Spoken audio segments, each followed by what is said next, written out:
What up, what up, what up, what up, what up? What's good, people? What is up? What is they went from the fourth level of hell and sent us down to the seventh level of hell. Why? Because then you got Kwanzaa pulling out her titties. The whore pulled out her titties. And these whore bags over here started feeling and fondling on her tits. What? I don't have it to do with you. Girl, you can go over there, rant and rave. Girl, you can shake all your rainbow bright hair all you want, dear one. I'm not doing this. I'm not doing this with you, dear one. I'm not doing this with you, dear one. I don't have nothing to do with you, and I'm done. Baby, you can scream my name from the rooftops from now till Jesus come back. I'm done after this. Introduced to Tick's Meat. Do you see what I see?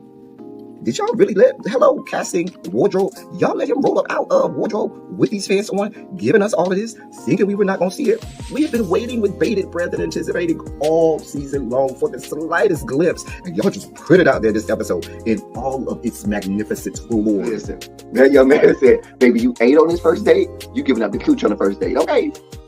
Or you gonna run me my coins? Run me my cooch or run me my coins? Run me my cooch or run me my coins? Run me my cooch or run me my coins? That's our new theme song. That is the new song. Listen, somebody need to put a beat to that. Run me my cooch or run me my coins. Run me my cooch or run me my coins. That's what y'all got going on. Called out Sandcastle. Sand, bitch. Ow. Oh my God, it was so funny, girl. Woo, baby, listen, let me tell you something. This shit started to turn into the precursor for some gay porn. That's what I thought it was. Because Big T is getting all, the voice starting to go deeper and get a little more wet and moist and sentimental and all this shit. And it was real gay at this point. Like, I thought the bitches was going to start. I thought Lil Bird was going to turn Big T around and do him like he did Uncle Cliff and do the grease it up with City Lou and ran right in there. It's not a coincidence that Big T started off the conversation by trying to find out if Lil Bird was fucking Mercedes, which he found out he's not. It's also not a coincidence that he would start talking about prison. Why? Because the bitches was probably fucking in prison. Uncle Clifford, you better go get your man. Big T got plans for that. Well, he had it on look like something Big Bird vomited up or something like that. Like, I did not like it. That Big Bird couture he was going for, it did not work. Like the pastor of a gay mega church on Easter Sunday. Okay, it was way too much sequins. He had on way too much makeup. Baby, his face looked like Yana Van Zant's neckline. Okay, just way too much makeup clumped in everywhere on his face. Get it together, sweetheart. And you're a big girl, so that gives you a whole lot of canvas. So that was a whole lot of makeup, honey. And Rico looked like he was auditioning to be one of the three kings, or he was auditioning to be the main character on Jesus Christ Superstar. Girl, Wayne, did you have on a blue thong or a blue G-string or something? If you did, I want to see. Can I see? Hit me up in my DMs, and I do want to see if you have a blue thong or a blue jock strap or something like that. I'd love to see it too. Anyway, but I liked it with the turtleneck. Now, Troy.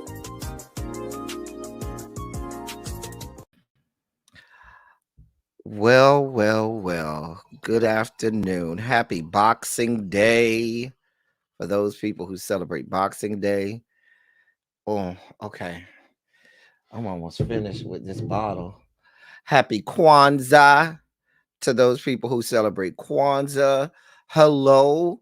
While you are coming in, go ahead and do what you do in the beginning. Go ahead and press that like button. Share this good video out. Let the people know where we at and that you are here. We are here. Okay.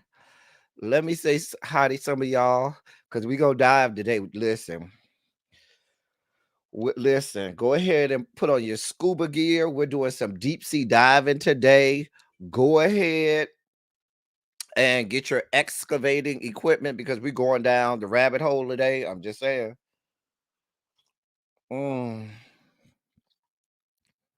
We're gonna start. I done got me a glass of wine.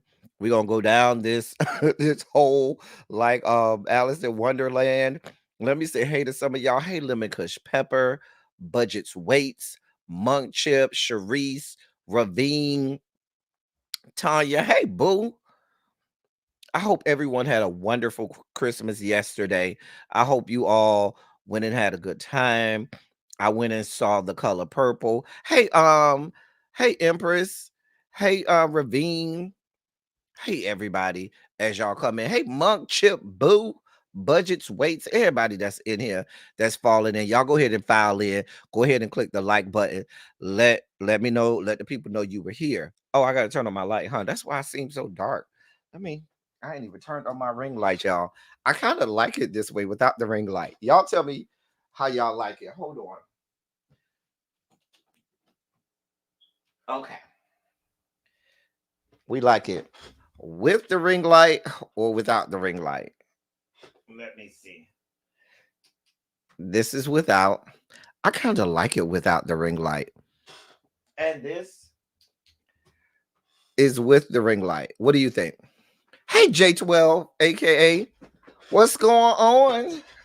Shout out to all my D9 people. All my D9 people, once again, y'all representing the chat. Those people who are D9, those people who are part of the Masonic Order, those people who are part of any organization, you know, Odd Fellows, you name it. Shout out and represent your organizations in the chat before we get started. We're going to be here for a little minute. I told y'all we're going to deep dive today. So y'all get comfortable because we going some places today. We're going some places today, okay? I saw Color Purple yesterday. It was good. I saw it yesterday as well. I see you, Fi. What's good to all my noops out there? My fellow noops out there. I see you, Fi, in the chat. Listen. I saw the Color Purple yesterday and it was great. Had an awesome time. I knew full well that it was not going to be like the movie. I thought that it would be, I expected it to be like the play. I saw the play twice. I saw it when Fantasia was in it as Celie. I saw it when Cynthia Erivo was in it as Celie. There were some differences. It was closer to the play, but there were some differences from the play, and there were some things that mixed the two. I'm not going to give up any spoilers. Go watch it for yourself, and I think me and Really B and Abby will do a breakdown on the channel. We'll do a panel at some point on the Color Purple. We're just waiting for Abby to go see it. I'm going to go see it tonight again with a friend who wants me to go with them. So I'm going to go see it again tonight with a friend. So I'll be able to catch some of the stuff that I missed. So, listen. Oh, yes. Everybody in the chat. I see y'all. I see my deltas, the AKAs, Sigma Gamma Rho. I see my stars, the Eastern Stars and DOIs. I see my frat. I see everybody, anybody out there. Oh, y'all say y'all like it better without the light. So okay, we're going without the light today. No light today. All right. But I still see the reflection from the computer. But anyway, no light. Or unless y'all tell me to do it with the light. They put the original movie and the Broadway combined. Yeah, they did combine kind of both of them. I'm still not gonna lie to you. Now I've seen both Fanny in the Broadway play, and I saw Cynthia Erivo as Celie in the Broadway play. Y'all gonna hate me when I say this, but it's okay. Hey, lovely 31 Blueprint. Hey, Janae. Hey, Miss Kiki. Listen, Fanny did the goddamn thing in this movie. However, Cynthia Erivo still has the best version of I Am Here. She still does. It's Cynthia Erivo and everybody else. Cynthia Erivo has the best version of I Am Here. I ain't gonna even lie to you. She does. If you haven't seen, especially if you see Cynthia Erivo sing I Am Here live, the goosebumps that you get from her, and don't get it twisted, Fanny does it better than 99.9% of the human population. However, that 0.01% includes Cynthia Erivo. And I didn't like Cynthia Erivo when she did the Aretha Franklin, but Cynthia Erivo as Celie, mama was stupid, just stupid. Anyway, let's get into some things. All right, that's my sip. All right. What's going on, Xavier? What's going on, 31 Blueprint? So yesterday, ladies and gentlemen, we had our Christmas message. Well, that really wasn't a Christmas message, just a Christmas live. Acting like I'm the Pope or some shit. We did a Christmas live yesterday, and we talked about a couple things that were going on in pop culture, but eventually, on my face. What's that? We eventually got into talking about Thomas Dexter. And so in my commentary and breakdown, you on one today, Jay Wash? What's good, Jay Wash? I'm glad you here. Hey, Jay Parrish, we about to go down some roads today, okay? We're about to go down some roads, y'all. Go ahead and hit the like button. Share the video out to your social medias. Tell the people that we about to go down the rabbit hole like only we can over here. Well, yeah, we're about to do this thing. So we're about to have an epic live today. Epic live today. Yesterday's live was, I didn't even, and let me start there. I didn't know yesterday when I did that live, and that was, early in the day. I didn't know that I was even going to go down that road to talking about grooming that takes place in the black church. I had no intentions on talking about that at all. I just wanted to talk about briefly Thomas Dexter, him, speaking on all of the power bottom stuff. Hey, Harold, and all of that stuff. And I just wanted to talk about, his church service that he had on Sunday and give, kind of my thoughts on it. That parlayed into me giving a full breakdown of grooming inside the black church. And we did a good full flush out of it. We're going to go further today, but we did a full flush out. And if you missed yesterday's live, it was toward the end of the live. It was a great unpacking of grooming in the black church. Now, after that live,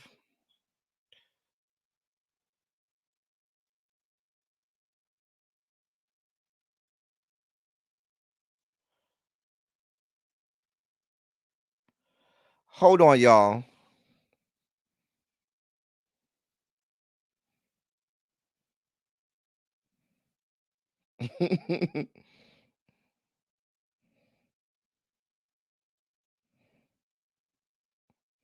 Lord, I am confusion.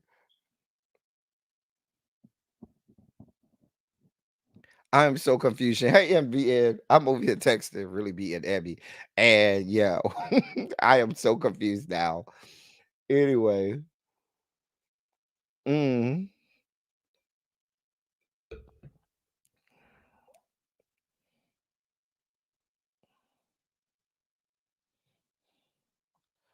hold on.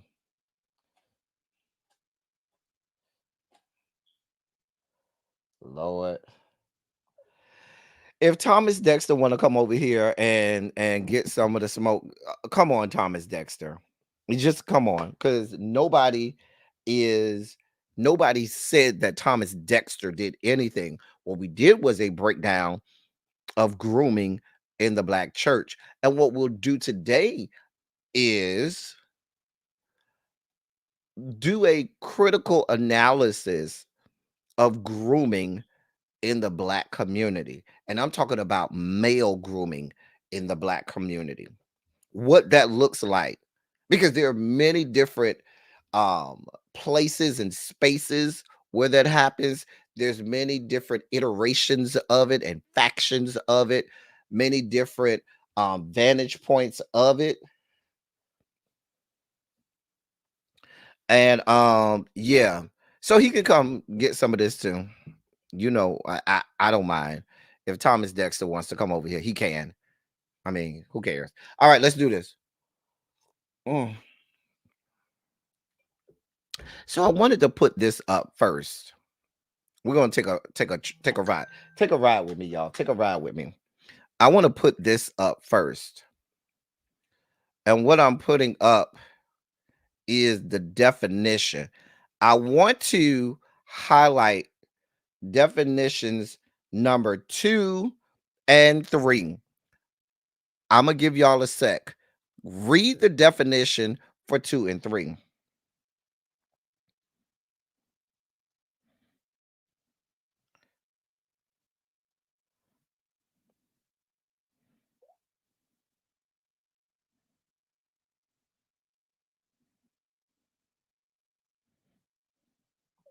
Hold on, y'all. I think really be.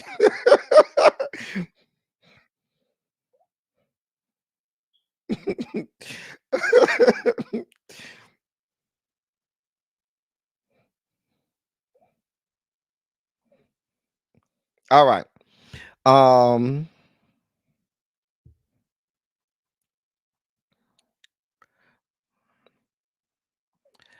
Number two says the practice of grooming is the practice of preparing or training someone for a particular purpose or activity. Number three says the action of attempting to form a relationship with a child or young person with the intention of sexually assaulting them or inducing them to commit an illegal act, such as selling drugs or joining a terrorist organization. Now, I want y'all to. I'm keeping this up here for reasons. I want y'all to look at number two and number three. Number two and number three. Now, if you look at the thumbnail, we got four people on there. We're gonna unpack the guy who's in black and white first. The white guy, we're gonna unpack him first. But the other three, especially when you get to the tail end of it, when you get more so toward the Tyler Perry, especially TD Jake side of it, what ends up happening is number two, that number two ends up morphing into number three. Let me say that. The reason I'm leaving this up here so long is for a reason. Number two, it starts as number two and morphs into number three. The victim thinks it's number two, not knowing that at some point it changes to number three. Let me say that again. The victim thinks that they're involved in number two, not knowing that they are consumed in the act of definition number three. Everybody with me? Anybody confused? All right. So let's go down this road. The first guy you see that, excuse my phone, y'all. I'm involved in a group chat with Abby and it really be, and we had to clear up some confusion. Okay, so listen. The first guy that you see is a white guy on my thumbnail. He's in black and white. Anybody know who that is in my thumbnail? Does anyone know who that is in my thumbnail? Anybody? Anybody know this stuff does not happen in the black church that I'm from, or at least I have never heard of it being done. So all this is new to me. Jonathan, it happens more than you would know. I've seen it, witnessed it. I even have my own stories. I didn't go as far down the rabbit hole as some people, but I'm telling you, it happens more than you know. So, and sometimes it's happening around you and you have no idea. Many of us don't even look for or know the signs of what's happening around us. A lot of times it's happening in plain sight. We don't see it. We think everything is innocent, but behind closed doors, things are going on.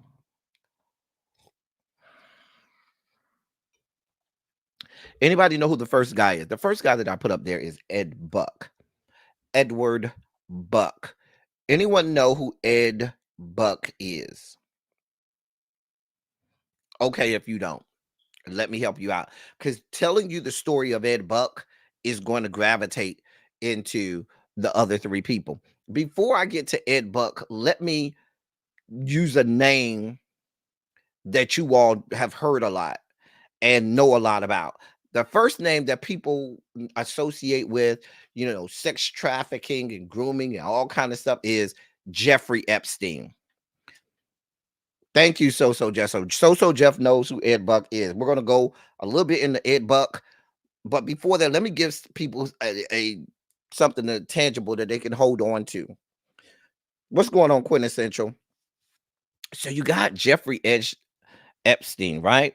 Most people know the story of Jeffrey Epstein. He's no longer with us. He has gone on. He's deceased. But we know the story of Jeffrey Epstein and him being well connected to tons of celebrities, influencers, politicians, so forth and so on. There's a reason that I'm bringing up Epstein first because that gives you an anchor to start off with. That's where we're starting. Most of you all have a ancillary understanding of Jeffrey Epstein and all he had going on that involved women.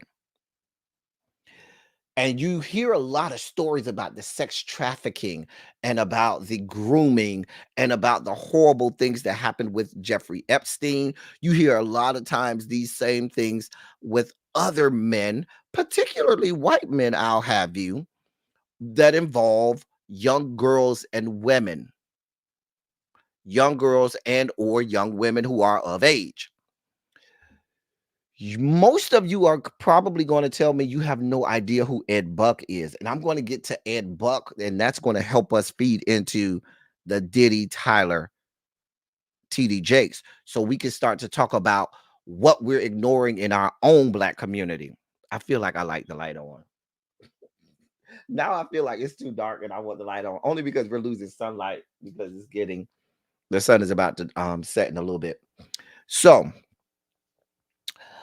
you put a 27 in the chat if you have some information on who Jeffrey Epstein is. I just wanted, if I can start there, that's a great place. Please put a 27 in the chat. Fall out the bushes and put a 27 in the chat if you can. If you have any idea of Jeffrey Epstein, just even a small amount of information on the Jeffrey Epstein story and what he did. If you know what that is, just put a 27 in the chat for me, please. Thank you. So I know we can start at some place. All right, good.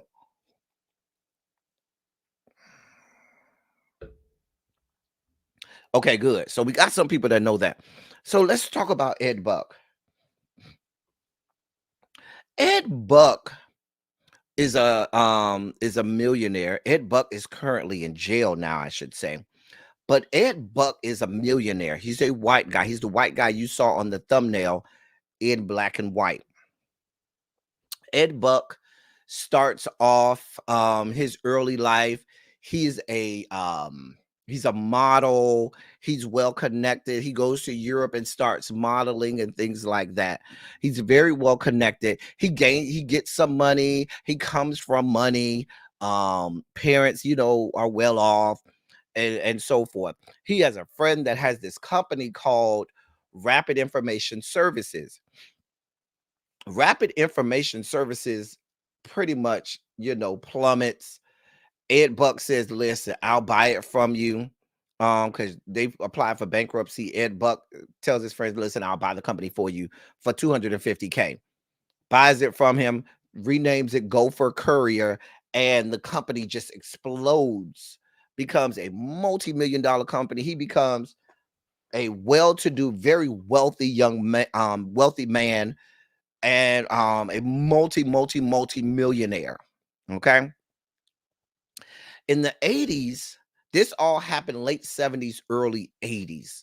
Toward the late 80s, when you have a lot of money and you start to feel like you have power, the first thing that you want to do is you want to start to become politically savvy. You want to become attached to certain political figures so that it can help you get more wealth, so you can get more business deals and corporate deals and even some government contracts and things like that. He started to put his money, diversify his money, right?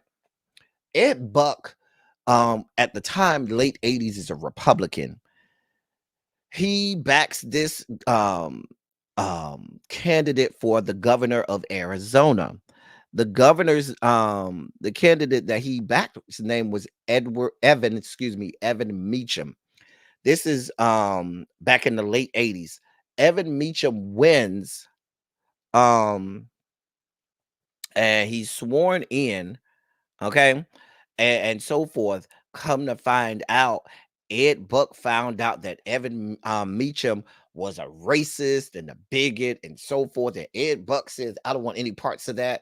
I'm not a racist, I'm not a bigot. So he removes his endorsement of him and changes parties from Republican to Democrat. He becomes a staunch and heavy Democrat. And from then on, Ed Buck starts to become very, very, very vested in the Democratic candidates for governor in his respective state in both. He's from Ohio. He lived in Arizona. He had a house in Arizona, had a house in California. So he's involved in the gubernatorial races in Arizona, in California, in Ohio. He then gets involved in Bill Clinton's presidential race, so forth and so on. So he becomes quite well connected. Okay. So fast forward, we get to the 2000. By the time we get to the 2000s, hold on, y'all. This better be real important.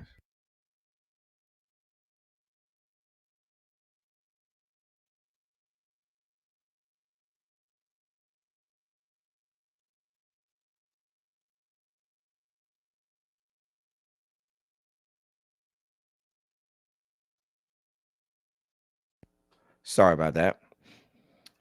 So we fast forward to the 2000s. He's in all of the inner circles, the Bill Clintons, the all, you name it, the who's who in the Democratic Party. He's vested in it. But he, from the very beginning, one of the main reasons I forgot to tell you that he left the Republican Party was because the Republican Party had a problem with homosexuals and homosexuality. And that was one of the main reasons he switched party affiliations. So he goes on, he's a big proponent of same sex marriage, he's a big proponent of all of this stuff. Long story short,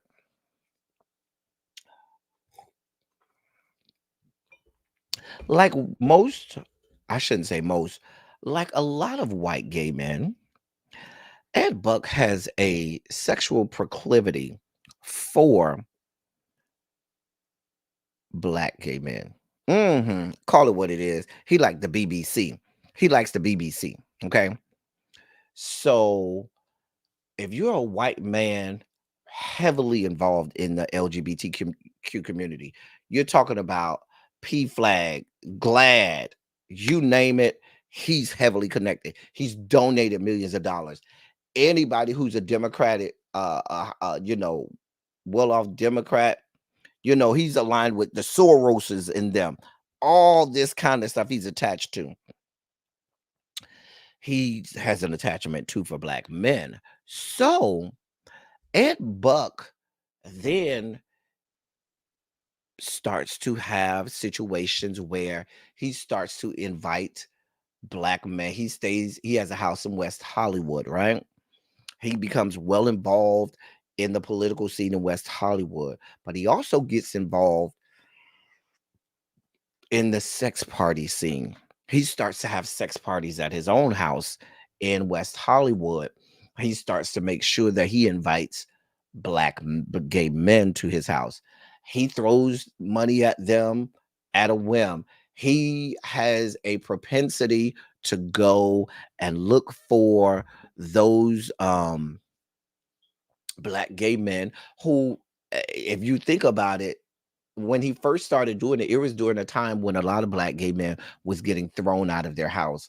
They were homeless, living on the streets, doing drugs, you name it, a lot was going on. So it was a perfect storm for him. So he was a white man that had a lot of money, was well connected to a lot of celebrities, a lot of actors, actresses, people in the entertainment industry, and he would get those people to come to his sex parties. Now, I ain't got to Diddy yet. I'm talking about this white man, Ed Buck, who was known. He was not professing to be straight. He was professing. He was he was gay. He's a gay man. So what this turns into is he starts going after young gay men who are out on the street, or they are on drugs out in the street, don't have a lot of money. They look good, got a nice body, got a nice slab of beef, the BBC that they're looking for. And he then has them come to his sex party. dopes them up with all types of drugs, crystal meth, cocaine, GHB, roofies. He would put sedatives and things in their drinks. I'm a listen. More than that, I'm gonna just read you because now let's get into the criminal part of it. Because see, this you need to know all of this stuff before we start to get into the people you know. Let's look at what the white people are dealing with and how they attack this because we are afraid to attack this in the black community. Hey, everybody who came in, Tracy, Montrez, I see Abby came in, a bunch of people came in, really be Brown Mama, Gummy Bamas. Hey, everybody that done came in. So I want to show y'all what the United States, the Attorney General of the United States, specifically the Department of Justice, Central District of Columbia, I'm Central District of California, not Columbia, said about him. I want to show y'all. This is what the man did. I just want to show y'all. This is see DOJ, Department of Justice, United States Department of Justice. United States Attorney's Office, Central District of California. Let me show you what this man did during his time. This is Ed Buck that I told you. Let me read this for you. I'm just going to start right here. I'm going to start right here because that's where it starts to get. I'm going to start right there, okay? It says, beginning no later than 2011 and continuing through September 2019, Buck engaged in a pattern of party and play in which he solicited men, some of who were homeless and struggling with drug addiction, to consume narcotics that he provided and perform sexual activities at his apartment, a ritual that prosecutors argued was more than a fetish. It was a lethal and unchecked pattern of reckless disregard for human life. In these party and play sessions, Buck distributed drugs, including methamphetamine, GHB, the date rape drug, and clonazepam. In some instances, Buck injected victims with drugs intravenously in a practice known as slamming. He exploited the wealth and power balance between himself and his victims by offering them money to use drugs. Buck solicited his victims in various ways, including using social media platforms, dating and escort websites, or via referrals from his from his prior victims to whom he offered finder's fees. Once the men were it once the men were at his apartment, Buck prepared syringes containing methamphetamine, sometimes personally injecting the victims with or without their consent. Buck also injected victims with more narcotics than they agreed to take, and sometimes he injected victims while they were unconscious. At trial, victims described how Buck put sedatives in their drinks or in the injections, causing them to lose consciousness or control of their bodies while they were unconscious. Buck sexually assaulted his victims. On two occasions, Buck's party and play fetish turned lethal. Buck killed Jamel Moore with a lethal dose of methamphetamine on July 27th, 2017. And then he killed Timothy Dean with a lethal dose of methamphetamine on January 7th, 2019. These deaths failed to deter him from continuing to distribute methamphetamine, and Buck continued to distribute the drug to additional victims, including a man who overdosed twice in Buck's apartment but survived after receiving immediate medical treatment. Buck also enticed the victims to travel to California from other states for the purpose of engaging in prostitution through party and play sessions. Buck purchased a plane ticket for Moore, for that's Jamel Moore, who had moved to Texas so Moore could travel to Los Angeles in July 2017 to party and play at Buck's apartment. In 2018, Buck similarly purchased a plane ticket for another victim to fly from Iowa to Los Angeles. Buck had been in federal custody in this case since his arrest in September 2019.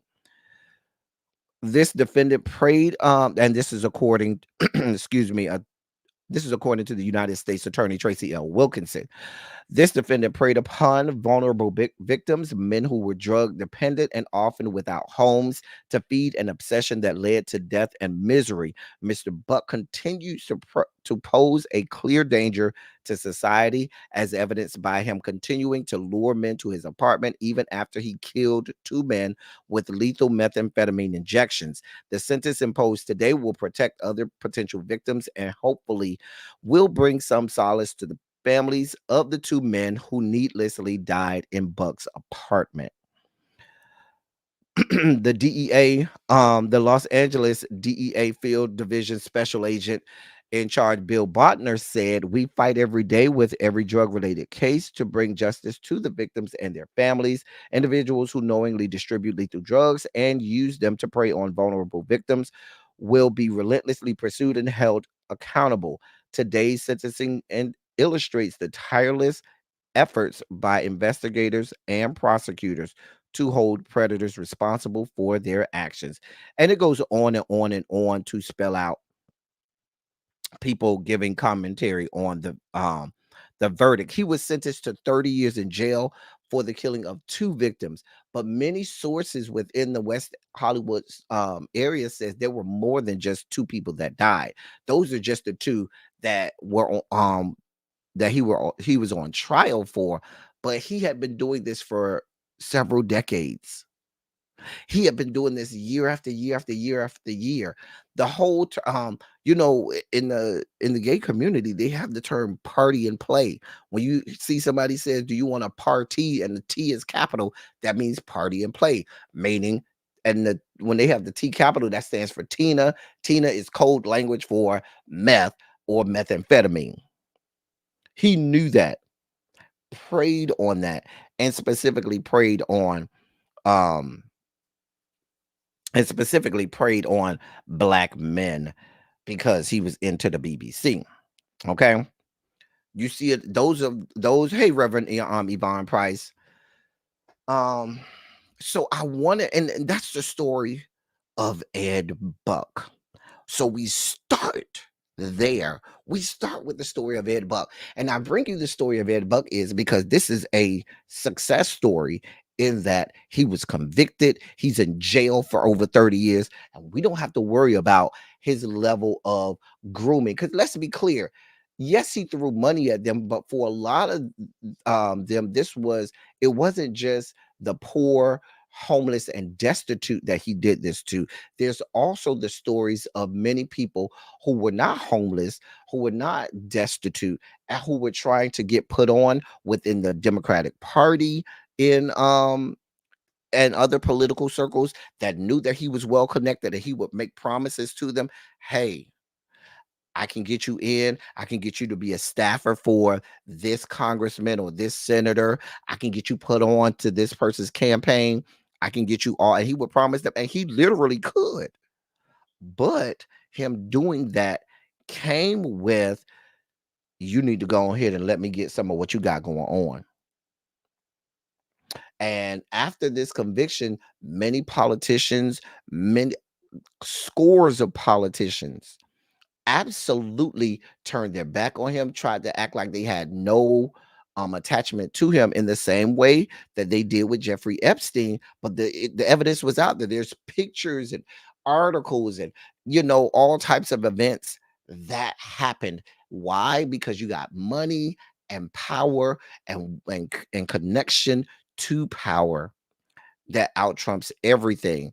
And so I start off with the story of Ed Buck to take us down this rabbit hole because I knew many of you all didn't know the story of Ed Buck, and even members in the LGBTQ plus community, members of there are a lot of us in the G corridor, on the black wing of the G corridor of the Rainbow Coalition compound, that have no idea who Ed Buck is, but need to know, because these people prey on young people. It doesn't always have to be someone that's under 18. A lot of times it's a young person, which is why I put that definition up that talked about it not just being a minor, but also being a young person, because when we start to get to some of the other people we're going to talk about, you're going to see it starts with the young person. Now, we talked about grooming and the fact that we in the Black community do not address it at all. In a lot of cases, we don't address it. In our community, we deal with a lot of trauma. We deal with a lot of people who have a lot of years of abuse, be it physical, be it verbal abuse, years and years of this, where they are told to just accept it and go on with life. Okay. In the Black community, we frown upon mental health awareness, therapists. So what happens is you endure years and years and years of trauma from just being a Black person in America, period.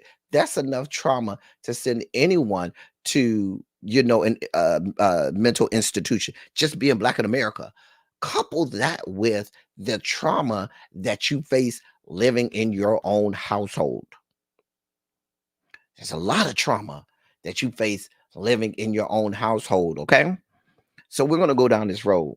Let's couple that trauma with the institution of the Black church in our community. The institution of the Black church is one of the most formidable institutions we have in our culture. I shudder to think of any institution in Black culture more with a more stronger tie to our culture than the Black church. The only thing that parallels the Black church maybe Black music, but Black music is tied to the Black church. Most if not all Black music comes out of the Black church or is a derivative of music out of the Black church. So let's start there. So let's talk about young men. Let's talk about young men who grow up who start off as young boys from their earliest remembrance, right? You got young men who start off as young boys, and some of the earliest memories that they can probably remember is a member of their family, a trusted member of their family, a member who they're been told to put all of their love, emotion, trust, and their whole life in their hands. They are some of the earliest memories some of these young men have is that person telling them, "Don't be a faggot. Don't do that. That's gay as hell. Butching up, toughen up, be a man. Don't act like a girl. Don't be a fat." These are some of the earliest memories that they have, which then goes to the fact that, and this is not just a one and done, this is persistent and prevalent on a, I would say, daily basis for many of them, on a daily basis. And this happens day after day, week after week, month after month, year after year of trauma. Some of it emotional, some of it mental, some of it even physical.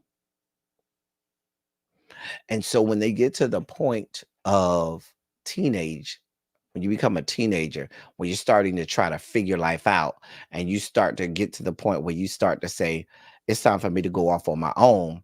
And now I'm 17, 18, 19. We are looking to get away from the trauma. And the first thing that you gravitate to is something or someone that will affirm you. Something, because in many cases, I'm painting a picture here. In many cases, what will happen is they've been ostracized or put out by their family members, the people that they have trusted with their livelihood, their whole life have made them feel alienated, ostracized, put them out there as if they don't belong. So when they get out on their own, what do you think they're looking for? Someone or something that will bring them in and take the place of that family, will do the thing that the family was supposed to do the whole time that and failed to do, which is affirm them, which is to tell them you belong, let us help you, we can teach you what to do. So before I get to the three people that you see on the thumbnail, exactly, Monk Chip, looking for acceptance. You know, one of the first entities and institutions in the Black community that does grooming. I love for anybody to tell me what is the first institution before even the church. It's not even the church. What is the first institution in the Black community that does grooming? And I would argue many of the people that you see on the thumbnail borrow from those.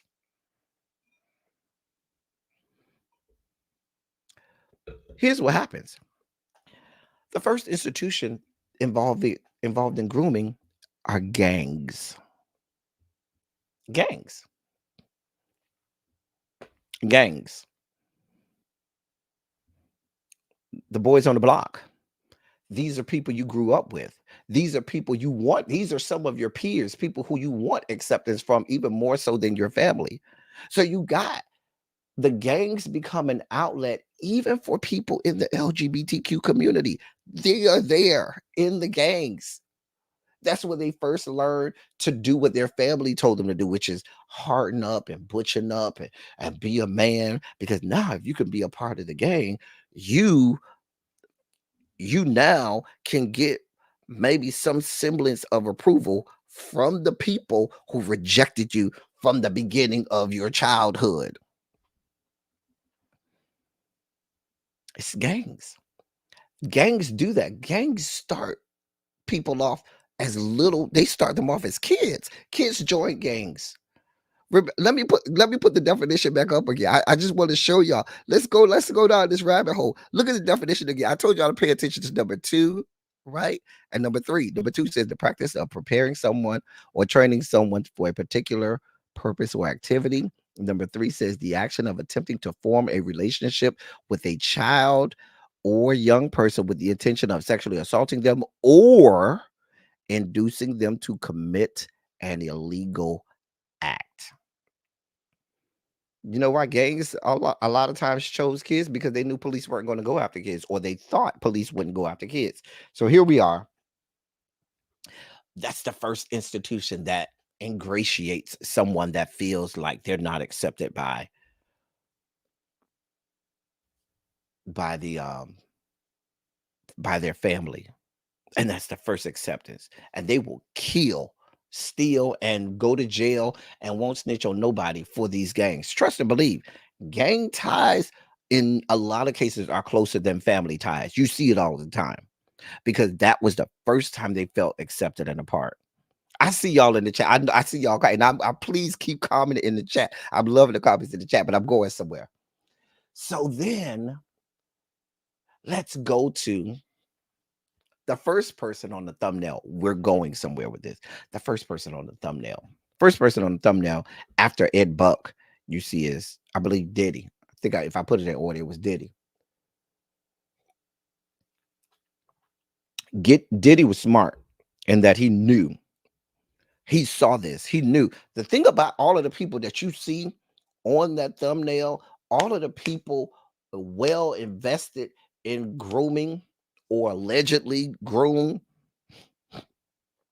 these people are phenomenally intelligent, understand anthropology and the relationships with people better than 98% of the population. Diddy saw that. Think about the early parts of Diddy's career. Diddy is as soft as a roll of Charmin toilet paper. Please be clear. However, what he always tried, go back to 90s Diddy. Some of the youngest can't go back to 90s Diddy. Go back to 90s Diddy. 90s Diddy was always trying to surround himself with people that were very masculine, very hard, had that rough exterior. People tied to gangs, people tied to selling drugs and things like that. And so Biggie became the cash cow. Biggie was in the game, and a lot of people that Diddy would try to bring into Bad Boy. That's why he gave it the name Bad Boys. He didn't want to be seen as soft, and even though he was soft, you know, soft, he was as soft as warm butter. Okay, right, puffy. He was soft. He was Puff Daddy. He was soft, but tried to surround himself with that, and in doing so, he started that process of grooming. We didn't know what was happening, but the people connected knew it was happening. Hey, Weezy F, the first iteration that we saw of Diddy and what he really had going on, Diddy made the fatal mistake because Diddy, after Biggie died, Diddy saw money. Diddy started to see money come in. You know, he had a whole slate of artists. Diddy was making money. Diddy wasn't going to give up that money. So he started to make more and more and more and more and more connections, more and more and more and more and more ties. The fatal mistake in Diddy's plan that showed us what he was and what he was doing in real time, even though it took a long time for this to flush out, when Diddy made that connection with MTV and he started to have those shows, and we started to see Diddy for who he was. We started to see Making the Band, and we started to see, remember that show From G's to Gents? Hold on, let me take a drink off this.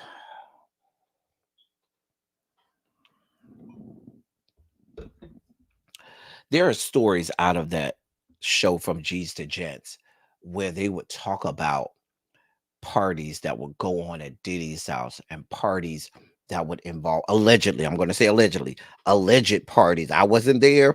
I was not involved. I'm just telling you stories that I got from people firsthand that were there. Allegedly. I don't know, the people could have been lying. I don't know. I just go off what people. So this is third hand information that I got secondhand. Okay. I wasn't there.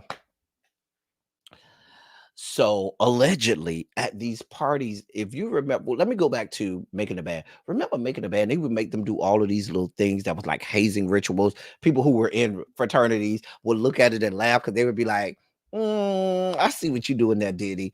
Fraternities and sororities would look like, yeah, I see what you're doing, but yeah, that's a little watered down and stuff like that. Or, you know, he would have them do these things and try to play these little psychological games on these people. What all they was trying to do is sing or rap.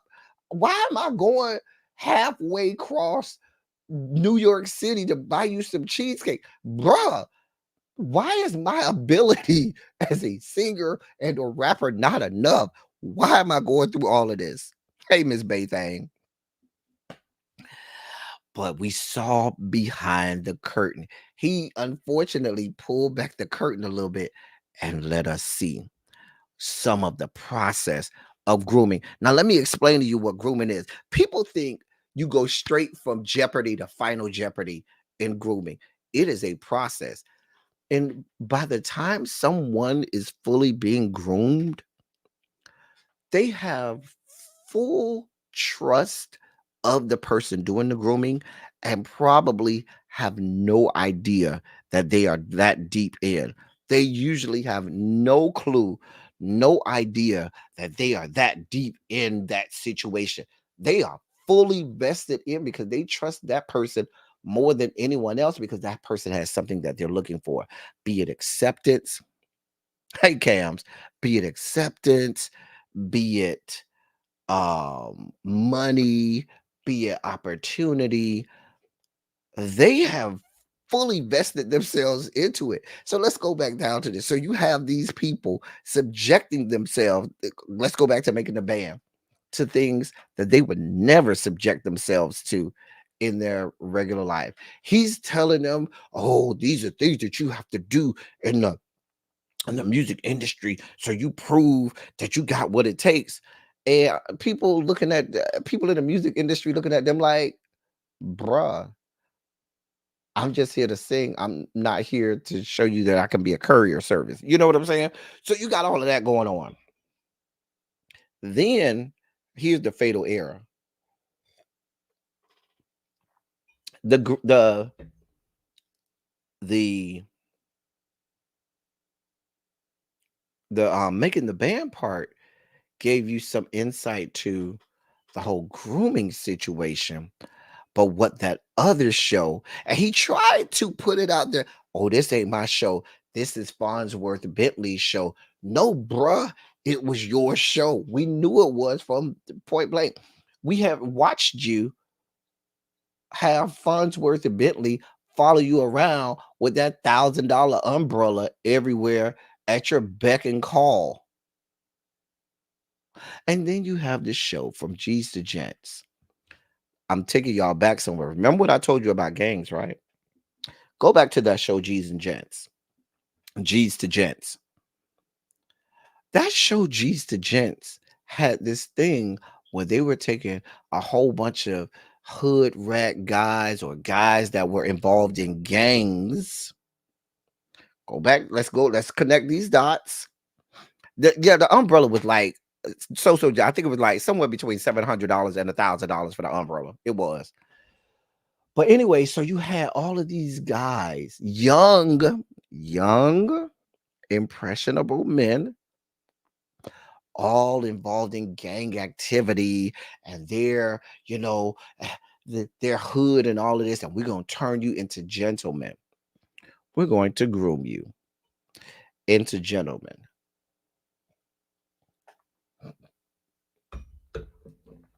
What you saw on this show was one thing, but what you didn't see behind closed doors was another thing. These gentlemen were given this opportunity to, there was a prize at the end, or a cash prize at the end, and you would get all of these opportunities. But what did you have to do to get there? And their sights were set, and Diddy and even the Farnsworth guy knew. You take somebody that comes from nothing and tell them that you can give them everything. You take them on a couple of lavish trips and show them the possibilities and show them what they can get. They may, and in most cases, will do anything to get that prize.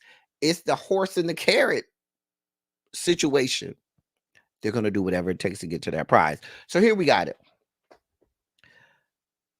The alleged sex parties was happening back then. You had a whole show funded by MTV, and this is all allegedly. I'm just telling you, third party, what I've been told by people that were there. You had MTV financing a show where Diddy, and under the cloak and guise of Farnsworth Bentley doing it, got to pick up the litter of guys that he wanted, because he didn't want the femme guys, he didn't want the sweet guys, he didn't want the traditional gay boys. He wanted the thug boys. He wanted trade. He wanted guys that he could turn out like he had already been doing in the music industry. He wanted people, allegedly, this is all allegedly, guys that he had already been grooming in the music industry and getting to. I mean, if we want to, we can even go back to the days of people like Tevin Campbell and all of the stories that Tevin Campbell got. That's a whole nother expose that we might do at another time. But because there's a lot with the Tevin Campbell story that involves Quincy Jones and a whole bunch of other people. But anyway, let's get back to, or even Usher. Let's get back to the topic.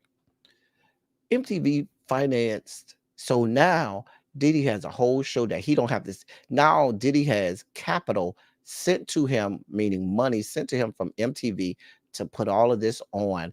And he ain't got to spend none of his money. He could just make money, all the while getting everything he wants. You having your little sex parties, you getting all the little trade you want, you get everything that you want. all the while you're getting higher and higher and higher in terms of your power, your influence. Why? Because now you're not only head of CEO and head of Bad Boys, but now you're connected to the conglomerate that is MTV, Viacom. They're making money. You getting the money from the white people. Diddy gave the blueprint. Diddy gave the blueprint to a lot of people. So then that's when, this is early 2000s, very early 2000s. You know who took the blueprint and ran with it? Sean Carter, Jay-Z, who's now a billionaire with Diddy, understood the blueprint of getting the white people to pay for and funnel all of your little proclivities. I remember that, Tanya, I think that was in the second novel of the trilogy. I know it was in the third novel of the trilogy, but I think it started in the second novel of the trilogy. Listen, there were a lot of people that were executive producers on From G's to Gents, but where their executive production stopped was when the show stopped. Where Diddy's executive producing probably started was when the show and the cameras ended, and he was saying, "All y'all come over to my New York City, Lower Manhattan apartment that only has access to certain individuals." That's where it started. And let's be clear, this didn't start in day one, day two. This was months and months and weeks and weeks and weeks, months and months and months. But the one thing in the Puffy process that that microwaved or sped up the grooming process was the carrot of money and power and influence and opportunity that he could hold in front of them, which would speed up the process of the grooming. So you saw a a a a hyperactive process in what Diddy was doing, but this was happening in real time, in real sight, in front of us all, allegedly. We saw it all, just like we saw R. Kelly in front of us happening, and we didn't say anything. We saw what Diddy was doing, and we've seen what Diddy has been doing for years and years and years and years. And we've heard people even come out and tell stories, and we just ignored it and went on with life and played the music and kept it moving, like we do so many times in the Black community. So many times in the Black community, the things are right there in front of us. The signs are right there. It's the evidence, the receipts are all there. Ain't no use to say, "Oh, I need receipts." The receipts have been in front of your face the whole time. But we in the Black community always protect our own. What's going on, Lamone? You gonna be in the cloud? All right. And we so often, especially in the music, and I told y'all the two cardinal institutions in the Black community, the music and the church.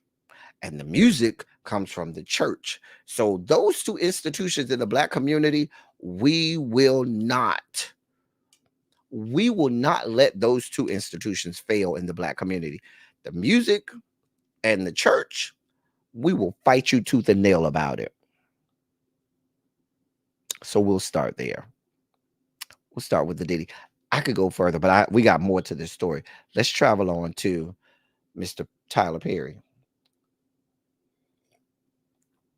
This wine is extra good, y'all. It's extra good. Y'all go ahead and hit the like button. How many likes I got, mods? Please, y'all go ahead and like, because we're really about to go down the road now. We're really about to go down the road. I'm gonna give y'all a little bit of insight on what I heard from the Diddy parties. The rest of it I'm gonna share on my members only live. The members only, y'all will get this in the members only live. But I'm telling you, I'm gonna give y'all a little snippet.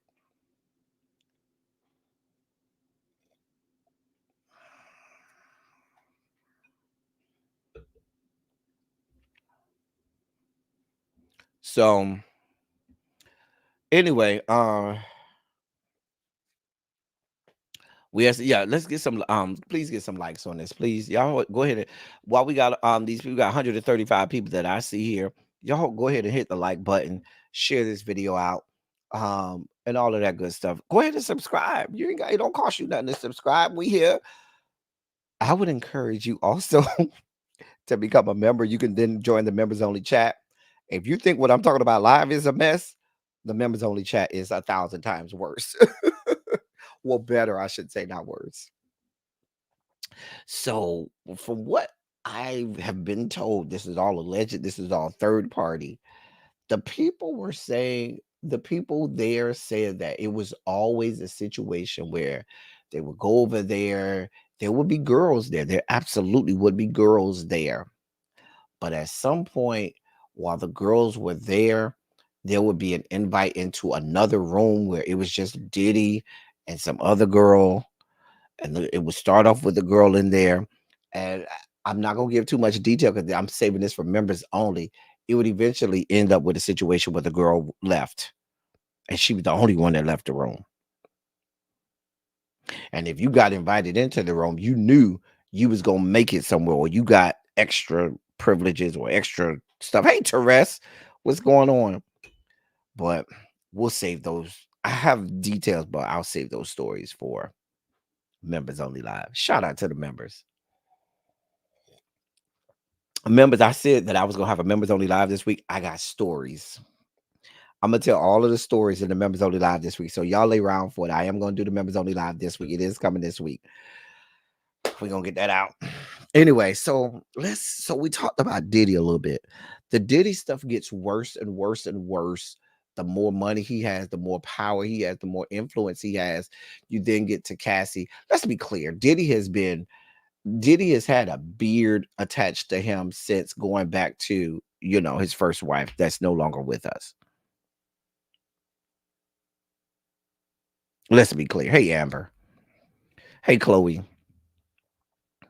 There was mentioned that it has been mentioned that it's been mentioned by a lot of people, Chloe.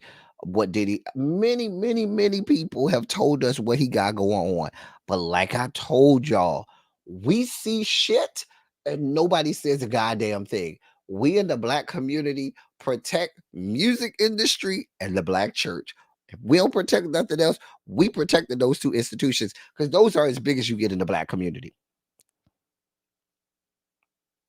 He has been reckless for a long time. Exactly, Monk Chip. He has been right. Just like with Robert Sylvester, he had been reckless. We had tapes, we had all kinds of stuff in plain sight. And he had power, money, power, ability, influence, all of that stuff, and was running around gallivanting the fact that he was a whole ass pedophile and a sexual deviant. And we said nothing. We just stood there and said nothing. Nothing at all. So budgets weights, we don't worry about trolls and scammers. The hall monitors take care of trolls and scammers. Don't worry, budgets weights. If somebody's a troll or a scammer, the hall monitors, they'll take care of it. They will. They will. The hall monitors will take care of it. That's why we have them. Shout out to the hall monitors. Anyway, so let's go to Mr. Perry. So there's always, you'll find that there is a common bond between a lot of these people, right? We talked about Puffy starting off as this soft guy, this guy that wasn't the most hard individual, but wanting to be seen. And let's be clear, in the black community, if you're soft and you're hard, if we see you as being soft and hard as a young adult, please be clear. Any young black man that's in his late teens, meaning 18, 19, or early 20s, and he is soft, please know and understand, while you may clown that young man, while you may pick at them, you can't even imagine the amount of mental duress that young man has endured the entirety of his life. Because if he's a young man and he's still soft, that means he was that way his entire life. And what that means is the whole time he's been that, he has had to endure unimaginable mental, verbal abuse, and sometimes even physical abuse and trauma. I'm just being honest with you. Let's go to our next person, on the thumbnail, that would be Mr. Perry. Shout out to one of my members, L Love, who gave me the tilted wine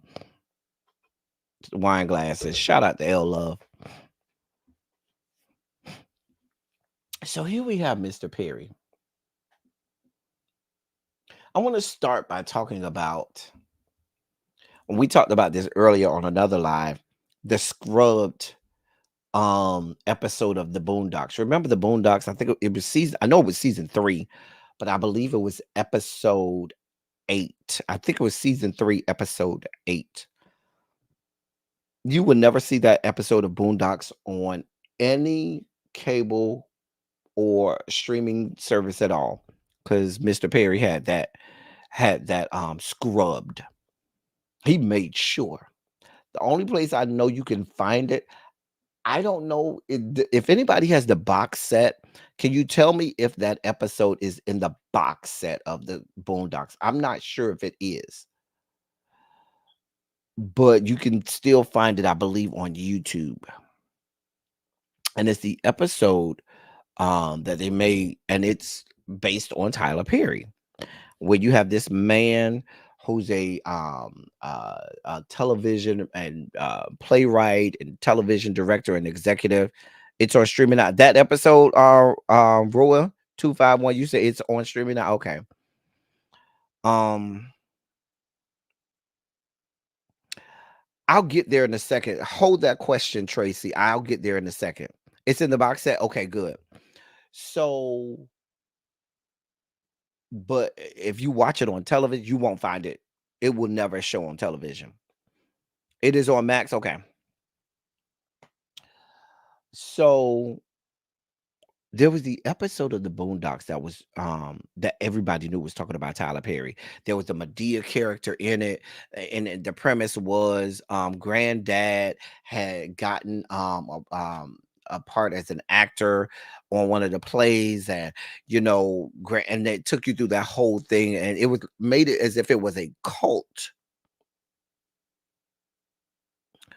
and had this whole thing where Tyler was, well, not Tyler, but the director on the cartoon was, having sex with the men and doing all kinds of sexual things with the men, and that's how they got parts, and that's how they get, and so forth. Let's fast forward to Tyler Perry.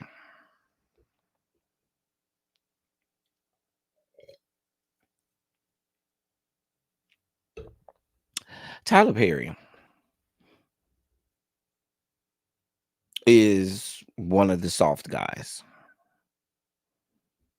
Now, I should also tell you, the that episode was based on the direct um details from someone who worked with Tyler Perry. It didn't just come out of the sky. Someone who worked with Tyler Perry, was well connected to Tyler Perry, and no longer was working in his camp, went to the authors, I don't know if it was with Aaron Magruder himself or with one of the other writers and editors and producers of the Boondocks, but gave them all of that information, and that's how that episode came. So everything you see in that episode was originated from someone who worked directly with Tyler Perry. Now that I know, it wasn't Christian. It was not Christian. Dear God, God help that young man. So here we go. Tyler Perry, once again, is not the hardest of individuals. The episode is available on YouTube, Lamont. It is. It absolutely is available on YouTube. I believe somebody correct me if I'm wrong. I believe it's Boondock season 3, episode 8. I believe that's the episode. But if you go watch that episode, it will tell you a lot. All right. So let's delve back into this whole thing. Tyler Perry is not the we've talked about this consistent thing about it's episode 7. Thank you, Budget to Wait. Season 3, episode 7. Thank you. I know it's season 3, but she says it's episode 7. Thank you. Or you might put Boondock. Even if you go to Google and put Boondocks Tyler Perry episode, it should come up. So when you have someone like Tyler Perry, who for all intents and purposes, let's just be clear.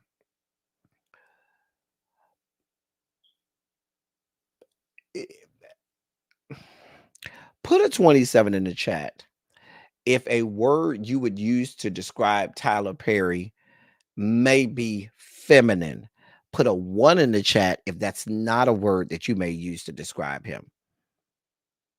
I'll say feminine or soft. Put a 27 in the chat if a word you would use to describe Tyler Perry would be feminine or soft. Put a 1 if that's not a phrase or word that you would use to describe it. I just want to poll the chat. Just want to poll the chat.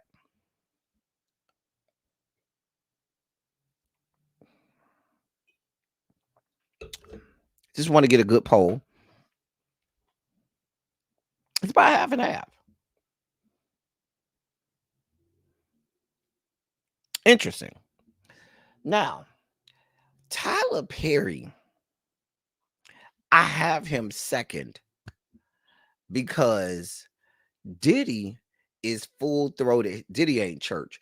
Diddy is straight music industry. Okay. TD Jakes is straight church. Tyler Perry is this comfortable merge in between. And the genius of Tyler Perry is Tyler Perry understood there were two entities that the black community was never going to bring down. That's the church and that's the goddamn music industry. We love our black music and we love our goddamn church. The only other thing we love as much is our goddamn black food. We ain't taking our black food from us either. I'm just saying. White people have capitalized on our black food for years now.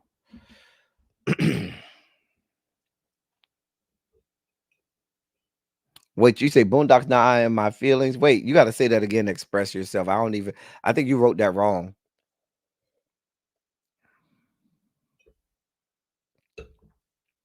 So, Tyler Perry, who many, I ain't saying all, many in the chat or who came out of the chat and talked about the movies that I definitely called it out like The Simpsons and South Park. Yeah, took the words right out of my mouth, which is why I said 1, he's not soft per se, but he certainly isn't masculine. Interesting. When he played the Alex Cross movie and during one of the dialogues, he almost reverted back to Medea. I didn't believe him in none of that Alex Cross mess. None of that. That just anyway, let's go back now. Let's focus. Focus. Oh, you're in your feeling? Okay. Boondog, now you're in your okay. Let's focus. All right. So here we got this man who starts off. If Tyler Perry is who he is now, imagine young Tyler Perry, 4, 5, 6-year-old, 8, 9-year-old Tyler Perry, growing up in admittedly, so he talks about growing up around black women. And first of all, let me say, growing up around black women has no bearing on whether or not you're soft, feminine, or anything. There are a lot of men, a lot of very masculine, a lot of very heterosexual masculine men that grew up around black women that has no growing around black women has no bearing on your sexuality. You are who you are. Let's be clear. However, hey Abby, why you put those eyeballs, Abby? So Tyler Perry, at some point, he talks about being homeless, right? And talks about wanting to write things. And when you're at the point where you are someone who probably as a child was told by other males, you are too soft or don't be gay or experience a lot of verbal trauma and abuse, and some even physical. Hey, Mimi. And then you end up at a juncture in your life where you become homeless. And it seems like like everything's failing. The whole world is against you. Everything people said about you was right. and you sit down, and the genius of Tyler Perry is he understood, like I said earlier, that the two, he did say he was sexually assaulted. The two entities, the black church and black music, if I can mesh those two, I got gold. And we'll fast forward his story and talk about when he was given the opportunity and then he started to write his plays. And there are many straight men who characters, characters where they have to get in, I guess you'll say drag, or have to dress as a woman and play those characters. We've seen that well before Tyler Perry, and well, we'll see it well after Tyler Perry. Not a new thing. And we've seen the opposite women dressed as men. We've seen that, and we will see that, after. However, over the years, from the first time we saw a Tyler Perry play and or movie, the one thing we knew, we was gonna get some good ass singing. We didn't know if we was gonna get no good dialogue. We didn't know if we was gonna get no good acting, but we was gonna get some good ass singing. There was gonna be some churchy stuff in it. And three, you was gonna get some fine ass men. That's the combination. Black music, fine ass black men, and church. Badass wigs too. Cam said badass wigs. That's true too. Horrible wigs, horrible wigs, horrible wig. If he spent as much of the budget on wigs as he does on his goddamn prosthetic peen budget, he might have some good wigs. Think about the amount of, have you seen the Tyler Perry show? You get a peen or two every now and again, and many of them are prosthetics. He spends a lot of money on prosthetics peens. If you spend as much money on your prosthetic peens, Tyler Perry, as you do on wigs, you might have better wigs. I'm just saying.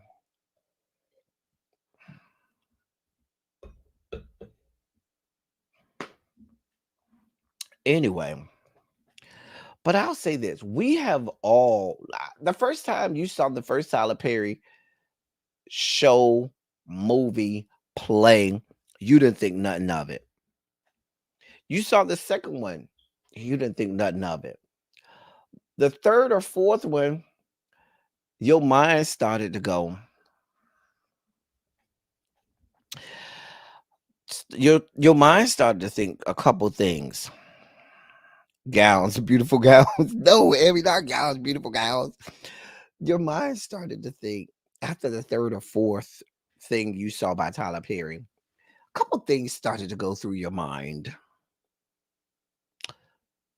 He played my grandmother better than my grandmother does.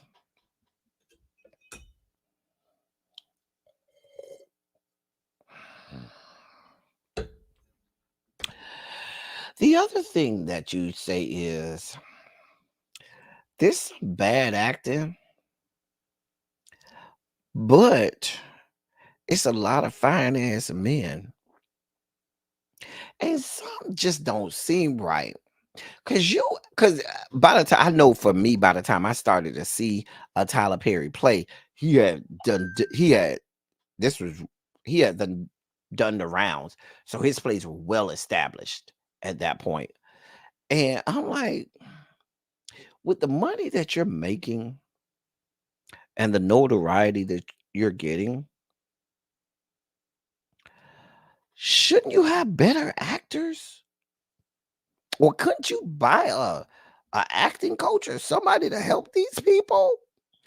But then I realized, oh, that's a whole ass woman. That's what I used to say in my. This is what I used to say in my head. This is commentary coming out of my head. Commentary coming out of my head was, that's a whole ass goddamn woman. And so he don't give a shit about how good they act. All he give a shit about is, do they make good eye candy? When I rub this baby oil all over their chest and they body, are the women in the audience gonna scream? And is my dick gonna get hard and my booty get wet when I see them?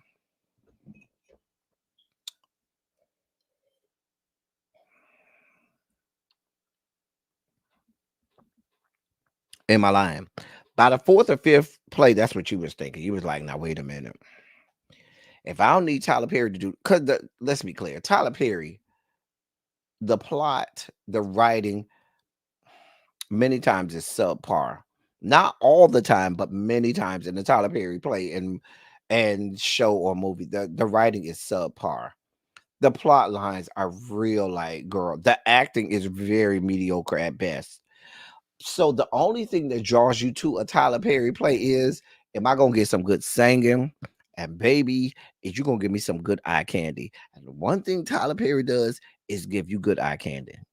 He don't even all the time give you good singing because he don't even do as much of the plays as he used to. Now he's all about shows. But the one thing consistent in the shows, you may not get no scripture, no church in the shows no more.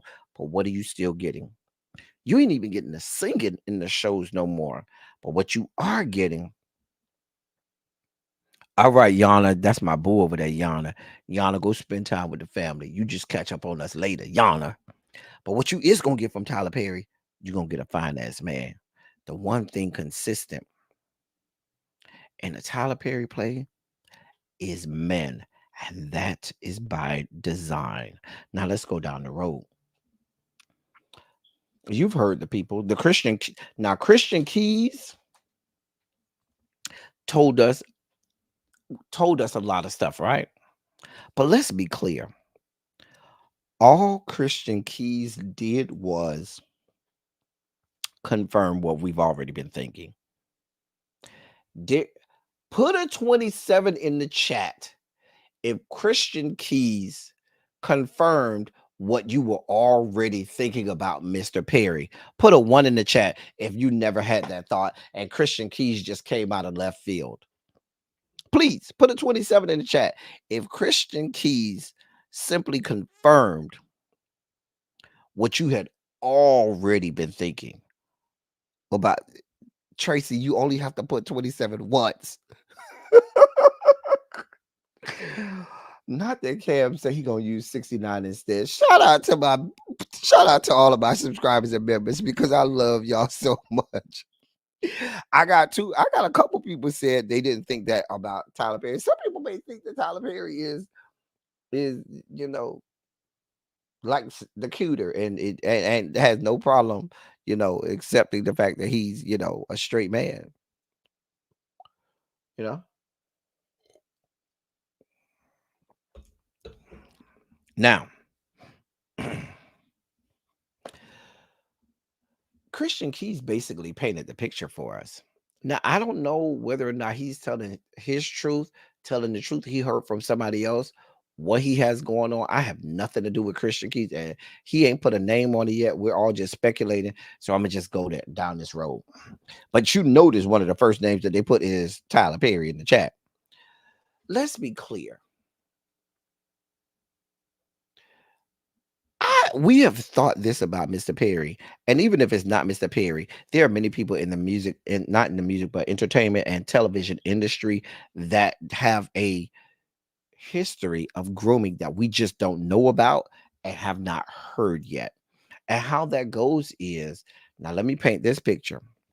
You set up shop in the great city of Atlanta, a major metropolitan area in this country. We'll talk about that in a little second. Miho's vlog about him laying hands on people. We'll talk about that in a little second.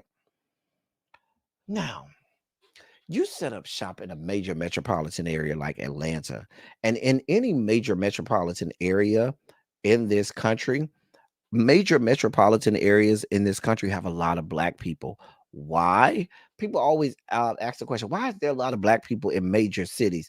Because it took black people to build major cities. Before the advent of Mexican immigrants and people coming along to do things and do menial jobs and build large structures, you know who was doing that? Black people, be it they slaves or be it they black people during a time after slavery where they had to work for pennies on the dollar, where they were not given the wages to which they were owed. We built this goddamn country.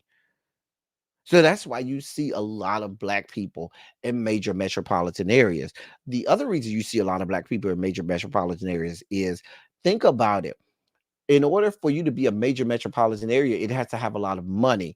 In the South, especially in the South, most of the money centers, areas that had a lot of money in the South, that money came from slavery. That money came from chattel slaves working and producing money for those areas. So that's why you have a lot of black people centered in and around those areas. Now let's go forward. You set up shopping at the great city of Atlanta, an old metropolitan area. Atlanta is the gay capital of these yet to be United States of America. There is no city in America, even West Hollywood notwithstanding, in terms of black and gay, there's no city that's more black and gayer than Atlanta. Atlanta is the blackest and gayest that you get. Atlanta was the first city that I ever visited and was openly hit on by a man. I've never been to a man. I've been to every major city pretty much in the country.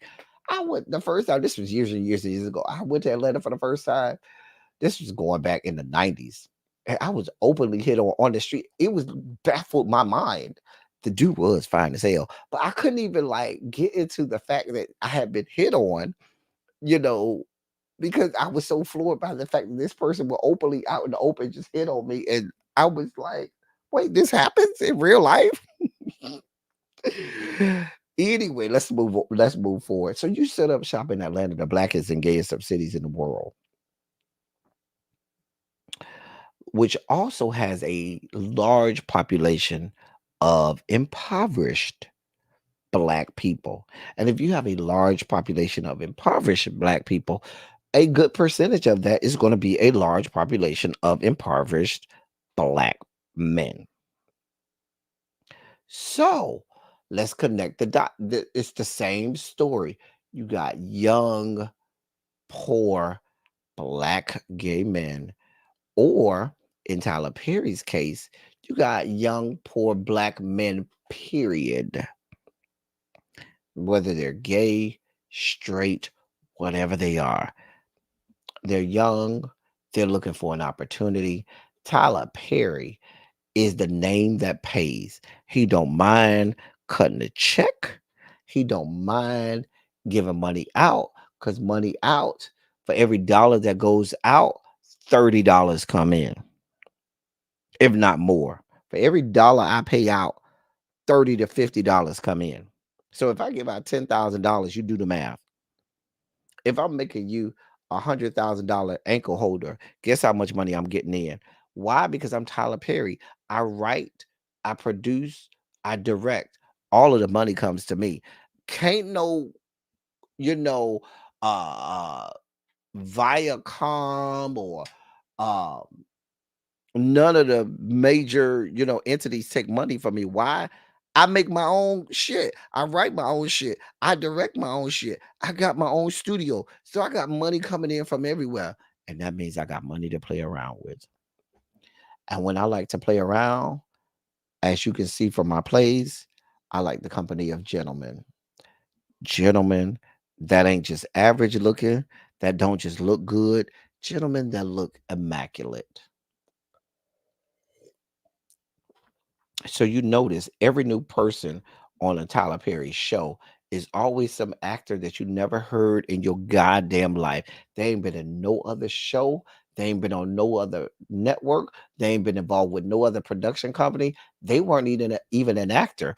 They were somebody working down to the Bojangles, working down the churches, walking down the street, catching the MARTA train. Okay.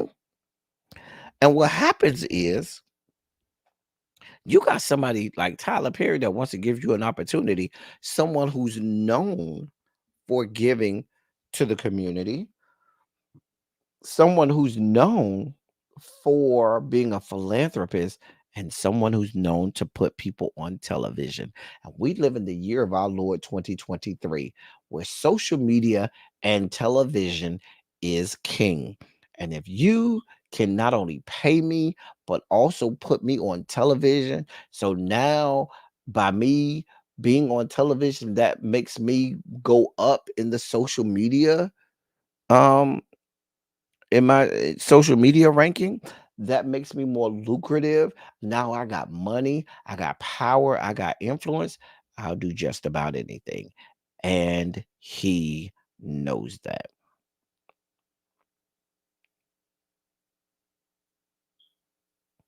So now I get you working drive through down to the Bojangles, and I see you. Oh, let me talk to you for a second. Oh, you making $10 an hour at Bojangles? I'm gonna give you $30,000 right now. What you gonna do? Pull them pants down. $30,000 right here. $30,000 is a drop in the bucket of Tyler Perry. Tyler Perry probably got $30,000 in his sofa. Oh, here's $30,000. You got it. Oh, you look good. Yeah, just go over there. Just learn these couple lines. That's it.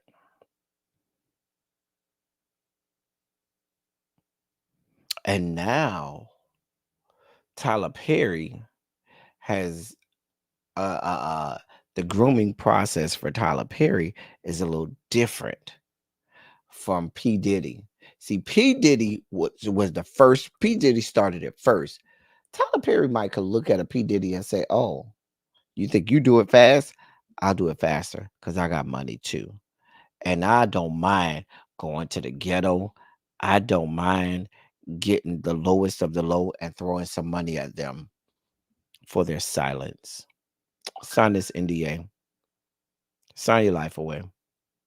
Get this money.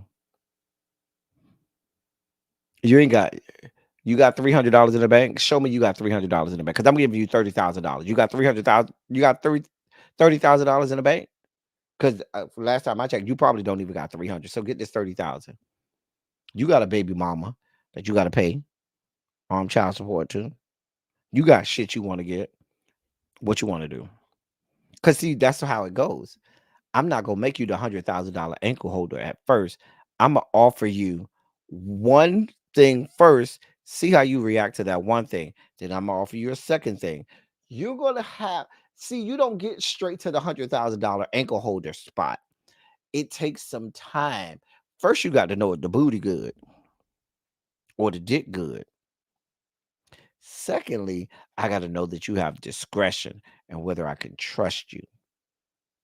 And once we get through all of these loopholes, now I might can get to that point. Now let's talk about the connection to the black community. Us in the black community, I told you, we love our music, we love our church, and Tyler Perry connects the two. Tyler Perry is someone beloved in the black community. You talk about Tyler Perry, the first thing you're gonna have, hey, the smart show. The first thing you're gonna have is the women all gonna come out of the woodworks and they windmilling for Tyler Perry. Flat-footed windmilling for Tyler Perry.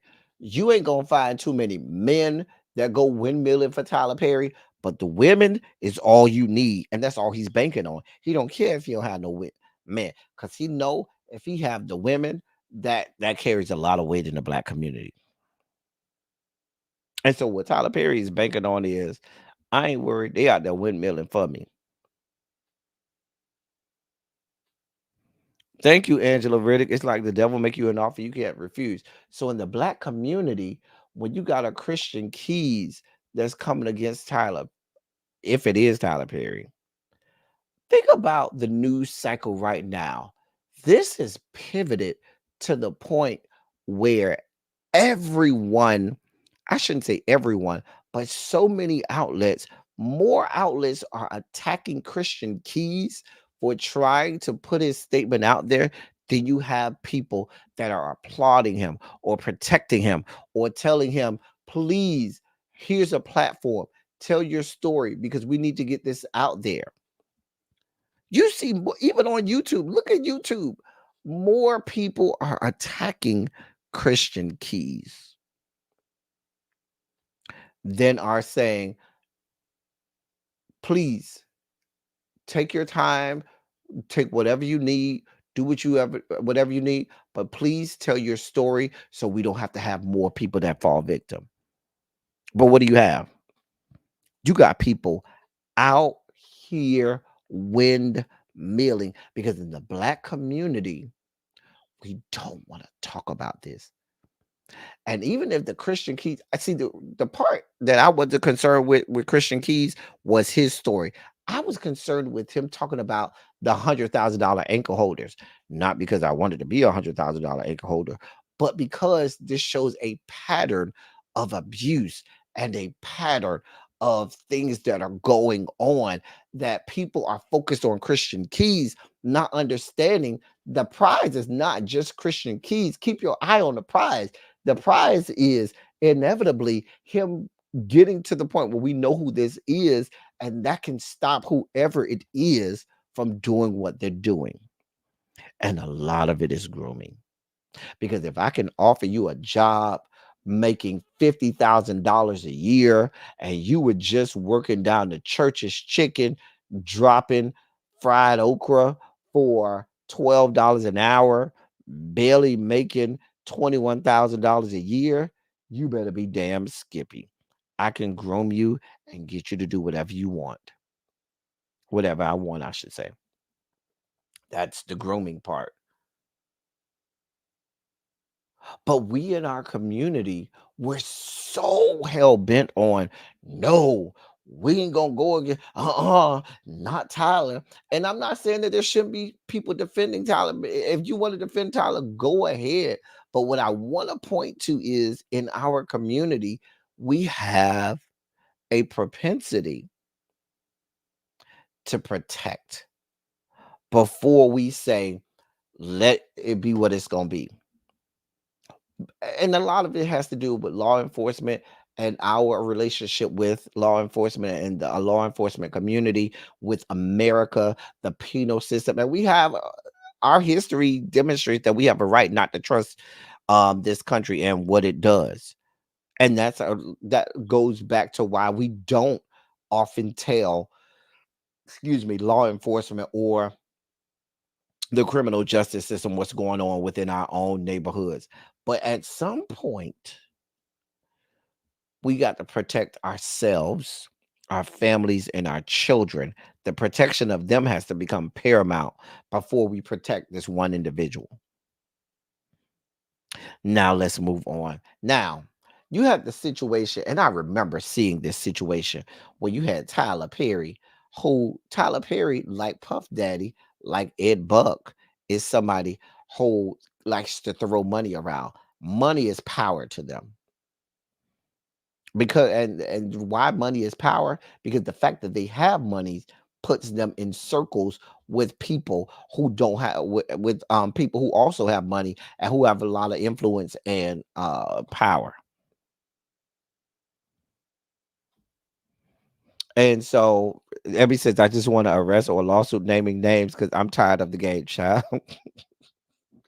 But my point is, when you have money, you could throw money out there. And what that money is, it affords you a opportunity. So you had Tyler Perry go over there to the Potter's house down to the TD Jakes. And Tyler Perry gave TD Jakes $1 million, did he not? Did he not give TD Jakes $1 million? Or should I say the Potter's house? I don't know if it was TD Jakes himself or the Potter's house, but he gave $1 million. And when he gave that $1 million to the Potter's house,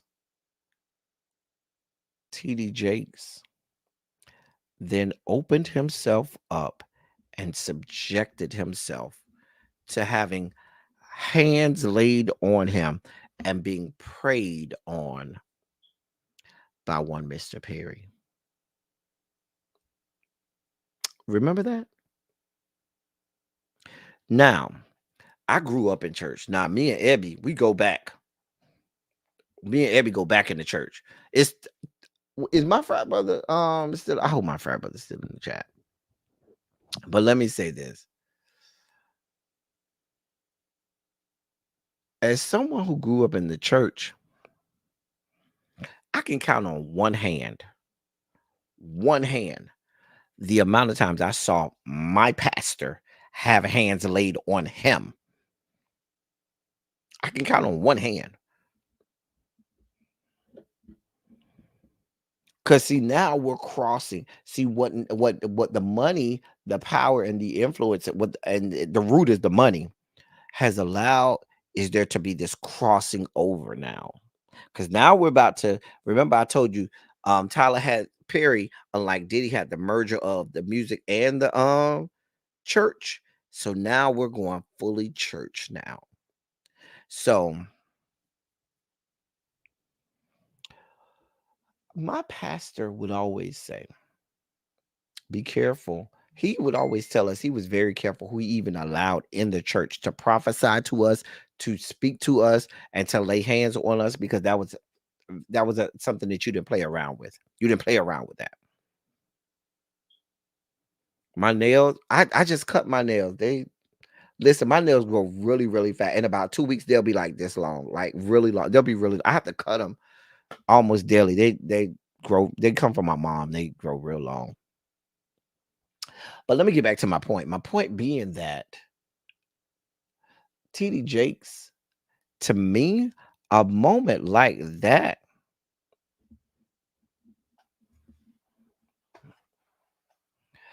for TD Jakes is almost like, I'm going to go biblical now. It's like a Moses striking the rock moment.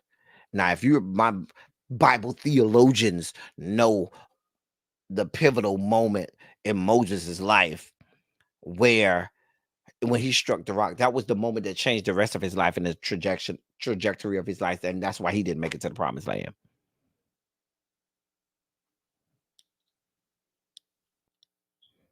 Wait, let me see what expression says. Express yourself say they say things like it's a lonely road to success.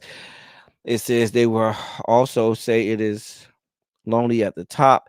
At that point, do you want to be friends? Do you want to be friends? Sound more like, do you want to compete? Are you the ops?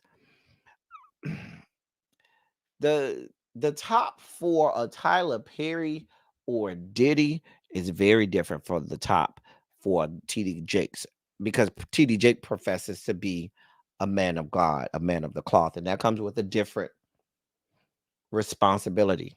Unfortunately, you chose that path, not me. Or as you say, God chose that for you. And so I've always been of the teaching and the instruction that you are very careful who you lay hands on you. And there's no amount of money that you can get that would let you lay hands on me, because that's just not, there may be irreparable damage.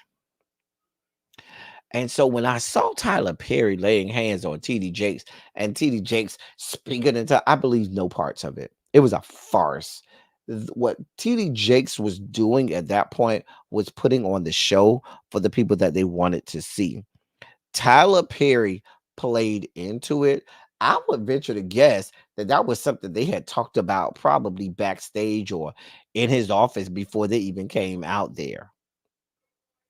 Because a pastor doesn't just let you come up in a pulpit like that. And even if he let you come up in the pulpit, what he damn sure ain't finna let you do is lay hands on him. Talking about you giving him a word. It seemed very Tyler Perry play-esque. And your acting was not that good, TD Jakes, and neither was yours, Tyler. Listen, it just looked like Medea trying to prophesy to somebody without the wig, titties, and dress.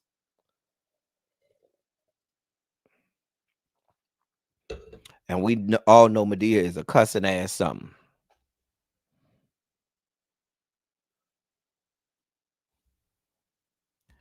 So you have TD Jakes. To me, when I saw that, because prior to that, I would look at Thomas Dexter and I would be like, he does say some good stuff, everything that always wasn't for me, but I'd be like, that might be for somebody else. But when I saw that, I was like, you know what it gave me?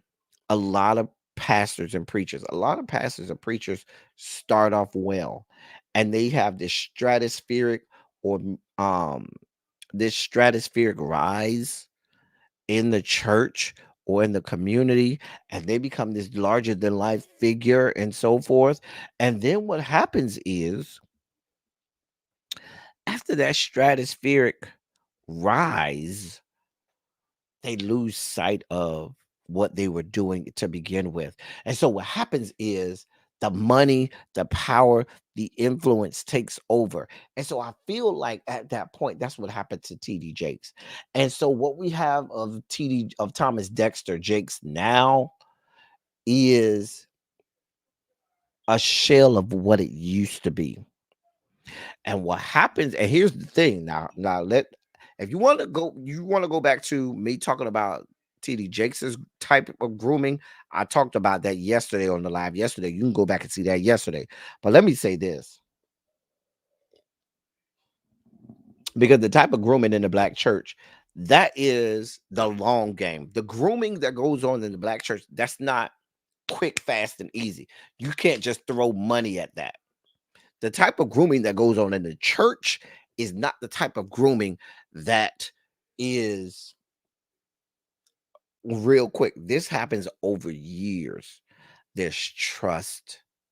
There is. So this is the more traditional grooming, where by the time the victim is actually enthralled in the sexual activity, they are full-fledged consenting and have no idea that they've been groomed the whole time, have no idea that they've been taken advantage of from the very start.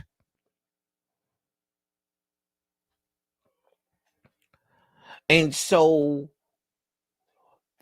you hear the stories, you hear the whispers, but what happens, especially see the Thomas Dexter situation is now is now a master class for what grooming in the black community is, because you have the P Diddy's of the world, and the P Diddy's of the world, that's just the music, that's the rap industry. We don't care if he go down, it'll matter. The Tyler, even though you got people windmilling for the masses for Tyler Perry, listen, they ain't gonna let him go down without a fight.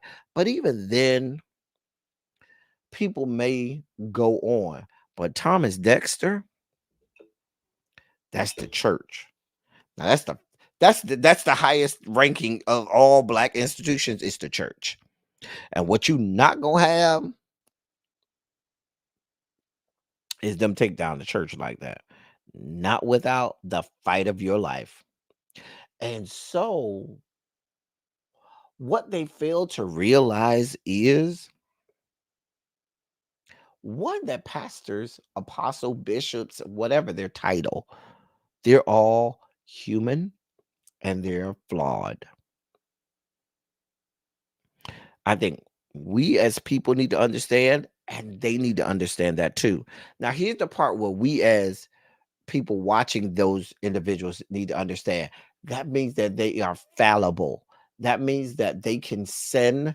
That means that they have vices and things that they fall victim to just like we do. And we can't expect that they don't.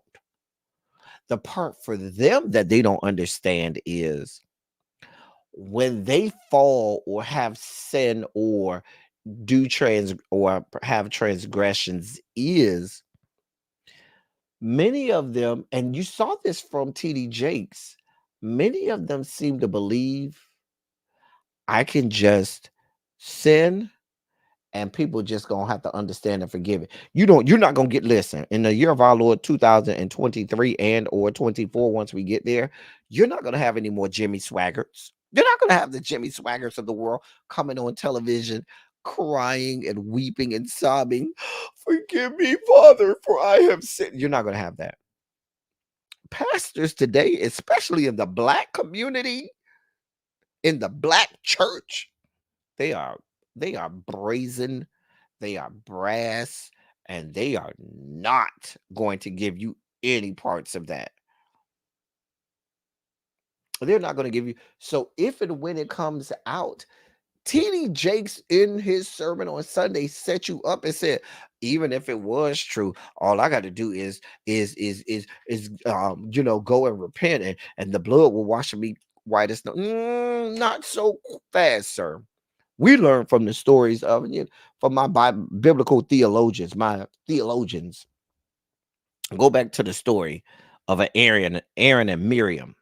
Anybody a Bible scholar? We have any theologians in the building? Go back to the story of an Aaron and Miriam, and remember when Aaron and Miriam sinned. What happened? Aaron and Miriam were leaders at that time, and what happened to Aaron and Miriam was when they sinned. Yeah, they couldn't just throw in Aaron and Miriam to the side and say, "Well, forget them. We don't need them no more." They were still the leaders, but the body could not move any further. The children of Israel could not move any further until Aaron and Miriam got it right. And it took some time. It wasn't just oh, we just gonna get it right real fast. It took some time. They had to stay put. Aaron and Miriam had to be put out of the camp and go get it right with God, which took a long time. And then once they got it right, they then came back. But there's no instantaneous, oh, I'm just gonna repent and it's right. No, sir. You need to go get it right. You need to go take some time, get it right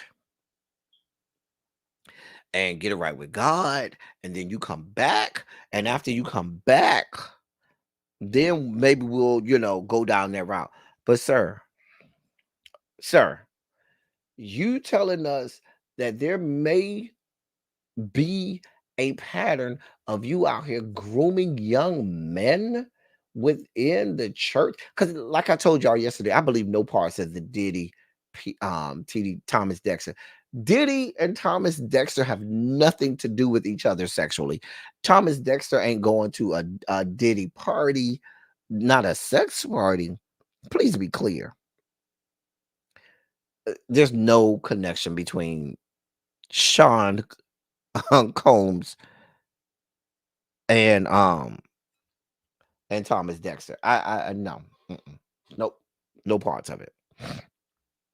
Even if Thomas Dexter went to a party of Diddy's and that party later turned into being a sex party, or maybe Thomas Dexter didn't know it was a sex party, it might have, but Thomas Dexter being involved, nah, I'm not with it.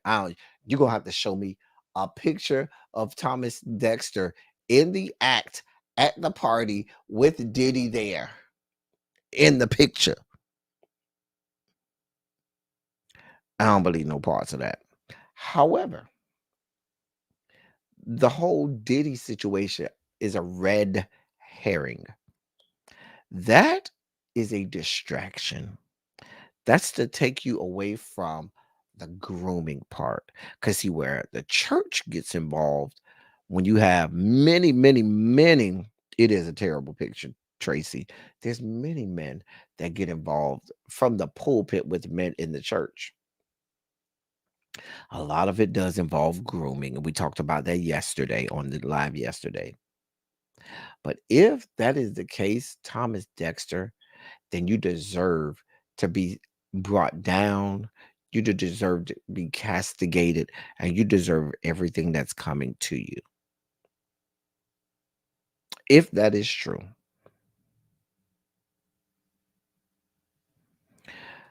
Movie Girl says TD is not above reproach. He is in the movie and TV business. He hangs out. I believe he hangs out in Hollywood with people who do a lot of things. But I believe where his trouble comes, it ain't when he goes to Hollywood or that would be too easy. That's too sloppy. I don't. Thomas Dexter is not gonna be sloppy like that. He's not sloppy like that. All of his shit is gonna be behind closed doors. Now you can go over there and listen to people like William McCrae. You can go listen to people like Larry Reed. They'll tell you some inside stories that they have. Trust me, it's out there. Go listen to William McCrae. Go listen to Larry Reed. They are in those circles. Excuse me. And they'll give you all the proof that you need. They'll tell you all the salacious stories of what they do. But the thing is that all of what they do don't involve those people that you're hearing about. The stuff that they have going on is in their own tight-knit circles. And that is the calling card of the grooming inside of the church. When you got these mega churches and these big churches, always pay attention to the bishop or the apostle or the archbishop or whatever his title is, that has a lot of armor bearers, adjutants, aide de camps, administrative assistants. And you'll notice one thing about them in a lot of cases: they ain't got no women.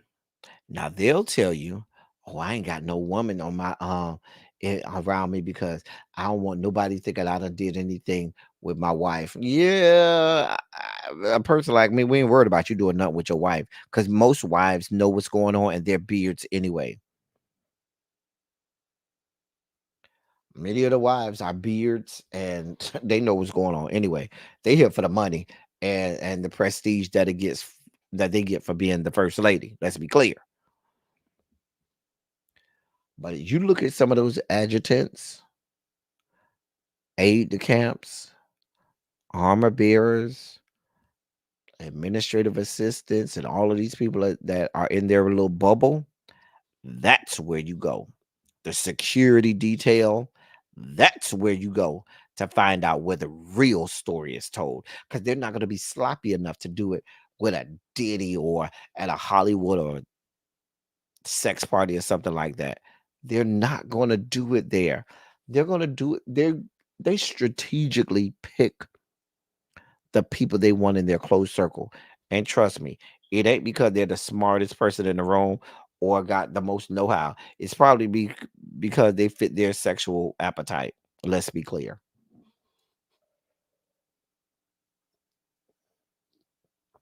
You ever notice that a lot of these people have the same physical attributes?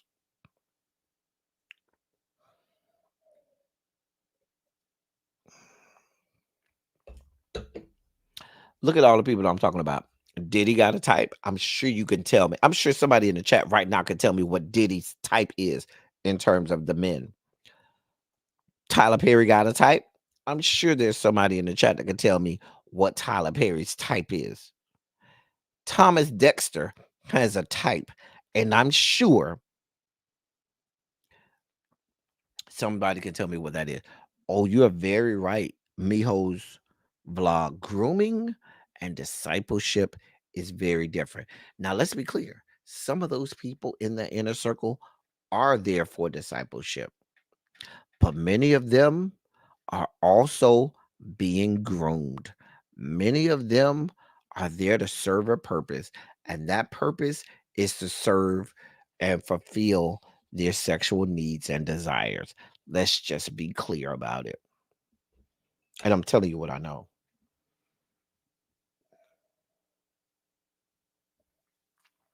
People always immediately go to the music department in the church, say, "Oh, it's a choir member or a member of the band or something like that. That's just a bust down."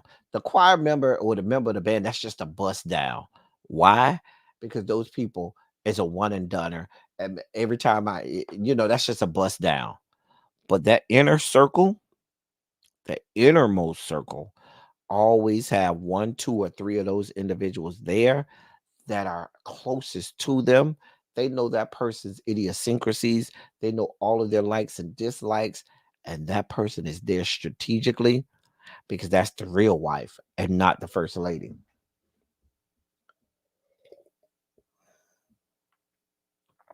I'm almost finished with this glass. When I finish this glass, we getting up off it. Y'all understand what I'm saying? Do y'all see where we're going with this? And we've been on here 2 hours. We done took a deep, deep, deep dive into this stuff. Shout out to everybody in the chat. If you've enjoyed yourself, put a Shondo in the chat. If you hashtag Shondo, put a Shondo in the chat. Let's get a good shout in here. If you had a good time. If you had a good time. If you had or are having a good time, put a quick Shondo in the chat. After this, we gonna be all right. Josh Brown. Hey. Say after this, we gonna be all right.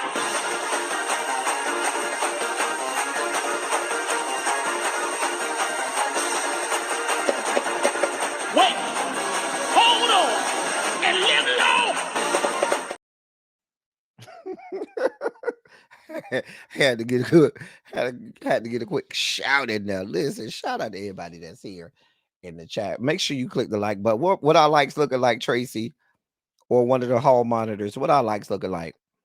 I'm glad y'all enjoy y'all. Listen, normally, listen,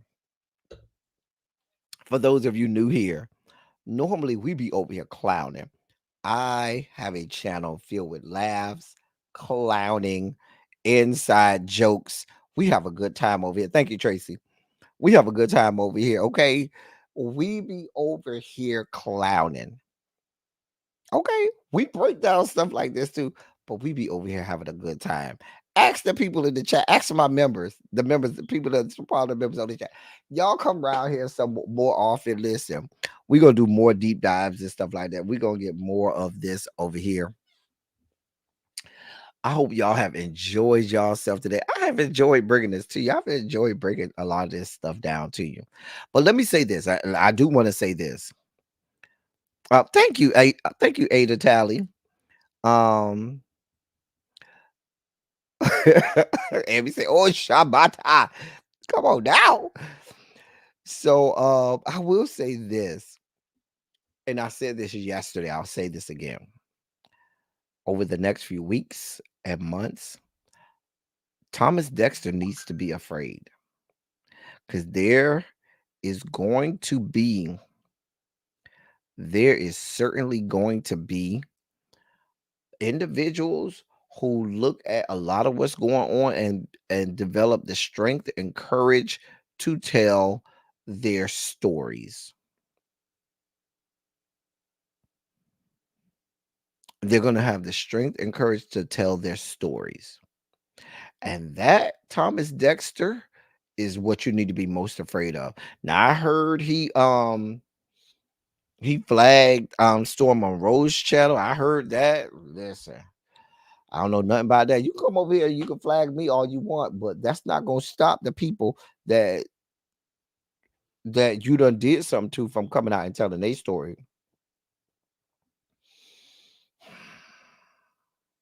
I'm just saying. Thank you, Monk Chip. Tell the people they won't be disappointed over here. You won't be disappointed. As I go back to my 80s music. Was that the 80s? Was that song from the 80s? Or the 70s? I think it was the 80s. You won't be disappointed. Remember that song? Ciao. Anyway, can I tell you I'm still listening to my Christmas music today? I listened to Luther Vandross, Oh Come All Ye Faithful, at least 45 times today. That's my song. I listened to Whitney Houston. I watched The Preacher's Wife this morning. Shout out to all of the people yesterday who said that they did not see, that they had never seen The Preacher's Wife. I hope y'all went and watched The Preacher's Wife yesterday on Christmas, because shame on you if you've never seen The Preacher's Wife. That's my favorite Christmas movie, The Preacher's Wife. I went and listened to Joy to the World from The Preacher's Wife about 25 times. I heard Celine holla on Oh Holy Night a bunch of times. I heard Stevie sing That's What Christmas Means. I played a whole bunch of Christmas music even today. Let me tell you. Gee Whiz is Christmas. What Do the Lonely Do? Give Love on Christmas Day. We were just listening to it all today. I was getting my life. But Luther Vandross, Oh Come All Ye Faithful, which is like one of my favorite Christmas songs. I played that like 50 times. Stig's Girl, we had people yesterday saying they ain't never seen The Preacher's Wife, which is a travesty. That's one of Denzel's best movies. You listen to Christmas music until New Year's. Listen, speaking of New Year's, I'm gonna steal away on my birthday and find a way to come and talk to y'all for some time on my birthday, so that y'all don't feel like so that y'all don't feel like I'm not being here for y'all. So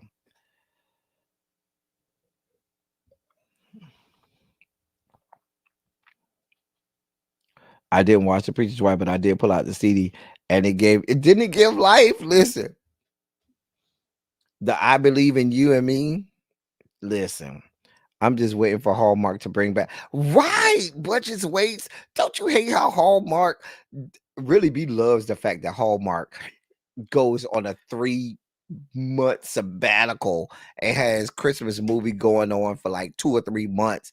Really be loves all the Christmas music. The rest of us, we just be looking for our Golden Girls. And so now I'm relegated to watching Golden Girls on Hulu.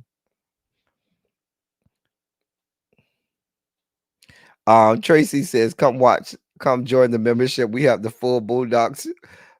We do have it on the members only chat. We do. We absolutely do. Thank you, Diamond Pearl Jim, for that update. We have a lot of fun over here. We about to get out of here. Listen, I hope y'all enjoyed yourself. I'm about to go. Somebody asked me to go and watch The Color Purple with them. So I'm going tonight. Listen, I'm gonna make sure I eat before I go. Because what I'm not gonna do is pay $1 million for no goddamn movie food. Okay. I'm not paying that much money for no damn movie food. Um, thank you, Miss Baythang, for your thank you for your cash app, Miss Baythang. Miss Baythang sent me a cash app. Thank you so much. Thank you. Maybe I could use that to get some Twizzlers at the movie theater, because you know any food at the movie theaters costs $1 million goddamn dollars. A pack of Twizzlers costs $10. If you enjoyed yourself today, please subscribe to the channel. There are ways to donate down at the bottom. My cash app is right here. Let me put my cash app up there for anybody who wants to donate. Let me put my cash app down there. Hold on. There you go. For anybody who wants to donate to the platform, y'all know we done spruced up the place. We had to make the place a little better over here. So we done got the new microphone and the new camera. We are enjoying ourselves. I hope y'all enjoyed yourself today. Thank y'all so much. My people who hold me down, thank y'all for being here. Thank you to the new people that came and enjoyed yourself. I hope you really enjoyed yourself. We do this all the time over here, but we more than that, we have a good ass time over here. We be joking and clowning over here. We ain't nothing but clowns over here. We are nothing but clowns over here. Okay. What kind of wine is that? I am drinking. This was a Christmas gift. This is Josh Sellers. And the person that bought it for me knows I love a good red blend. So this is Josh Sellers. It's actually pretty strong for a wine. If you look here, it's 14.3% alcohol, and that's pretty strong for a wine. Most wines are between 8 to 11% alcohol. So thank you. Diamond Pearl Jim say $20 popcorn on me. Thank you, Diamond Pearl Jim. Thank you so much. So yeah, we gonna go to this good movie. I'm gonna watch The Color Purple again. Like I said, me, Ebby, and Really B are gonna do a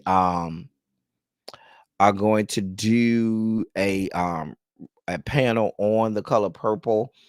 Ebby's going to go see it sometime this week, so we'll do a panel on it at some point. 14.3% alcohol, which ain't bad for a wine. You know, it's a red blend, but that ain't bad for a wine. I'm just saying. Yes, I'm loving the new. You like the new mic and the new camera? Do I sound good? Every man wants a woman. I have to hit the deep voice on that. On the new microphone, you got to hit the deep voice. Oh man. Mm. Finished our glass. That means it's really time to get off. Listen, I didn't know we was gonna be on here this long. As I always say, I love y'all. I love on y'all. Thank you all for being vocal, present, and active. Thank you for doing what you do. Thank you for any and all contributions that you make to the channel. They are much obliged and much appreciated. I thank you all so much for being here. Y'all got a lot of places that y'all could be besides here, and y'all decided to spend some time here with me today. I don't know. We haven't decided yet, Ravine. Y'all could have been in a whole lot of places today. There's a whole lot of people talking about a whole lot of stuff, but y'all decided to be here with me, and I thank you. I hope you enjoyed yourself, and I hope that you were enlightened, You learned some things today. I'm glad that I was able to bring the story to many of you all about Ed Buck. Many of you all had no idea about the story. I didn't even go into full detail. Like we really could have like 2 or 3 lives to flush out Ed Buck and how he was preying on black gay men and his assault and attacks on black gay men just for his own sexual pleasures is, is just deplorable. So I'm glad that many of you learned who he was from this live because a lot of people just don't care about the plight of black gay men in this country. And you'll start to and when you start to really hear about the stories of him, I believe there's a documentary on let me see. I believe, hold on. I believe, let me check. I believe there was a documentary on Ed Buck. It's a, yes, it's called Beyond Ed Buck. It's called Beyond Ed Buck. I see it on Amazon. I don't know. It's on Amazon, it's on Apple TV, according to Google. Yeah. According to Google, you can find it on Amazon and on Apple TV. On All Black. Okay. Okay, thank you, Stiggs girl. But yeah, there's a documentary on Ed Buck where you can really get into the nitty-gritty of his story and what he did to black gay men in our country. It's just like they made a documentary, or they made that series on Jeffrey Dahmer. They could absolutely make one on Ed Buck. They could absolutely make one. Anyway, we're gonna get out of here. Listen, y'all, I'm about to go change, take a shower, change, get dressed, and go to these good movies. That's all I got for y'all. Until next time, thank y'all for coming. Y'all drive safely. We out. I'll see y'all tomorrow. I will see y'all tomorrow.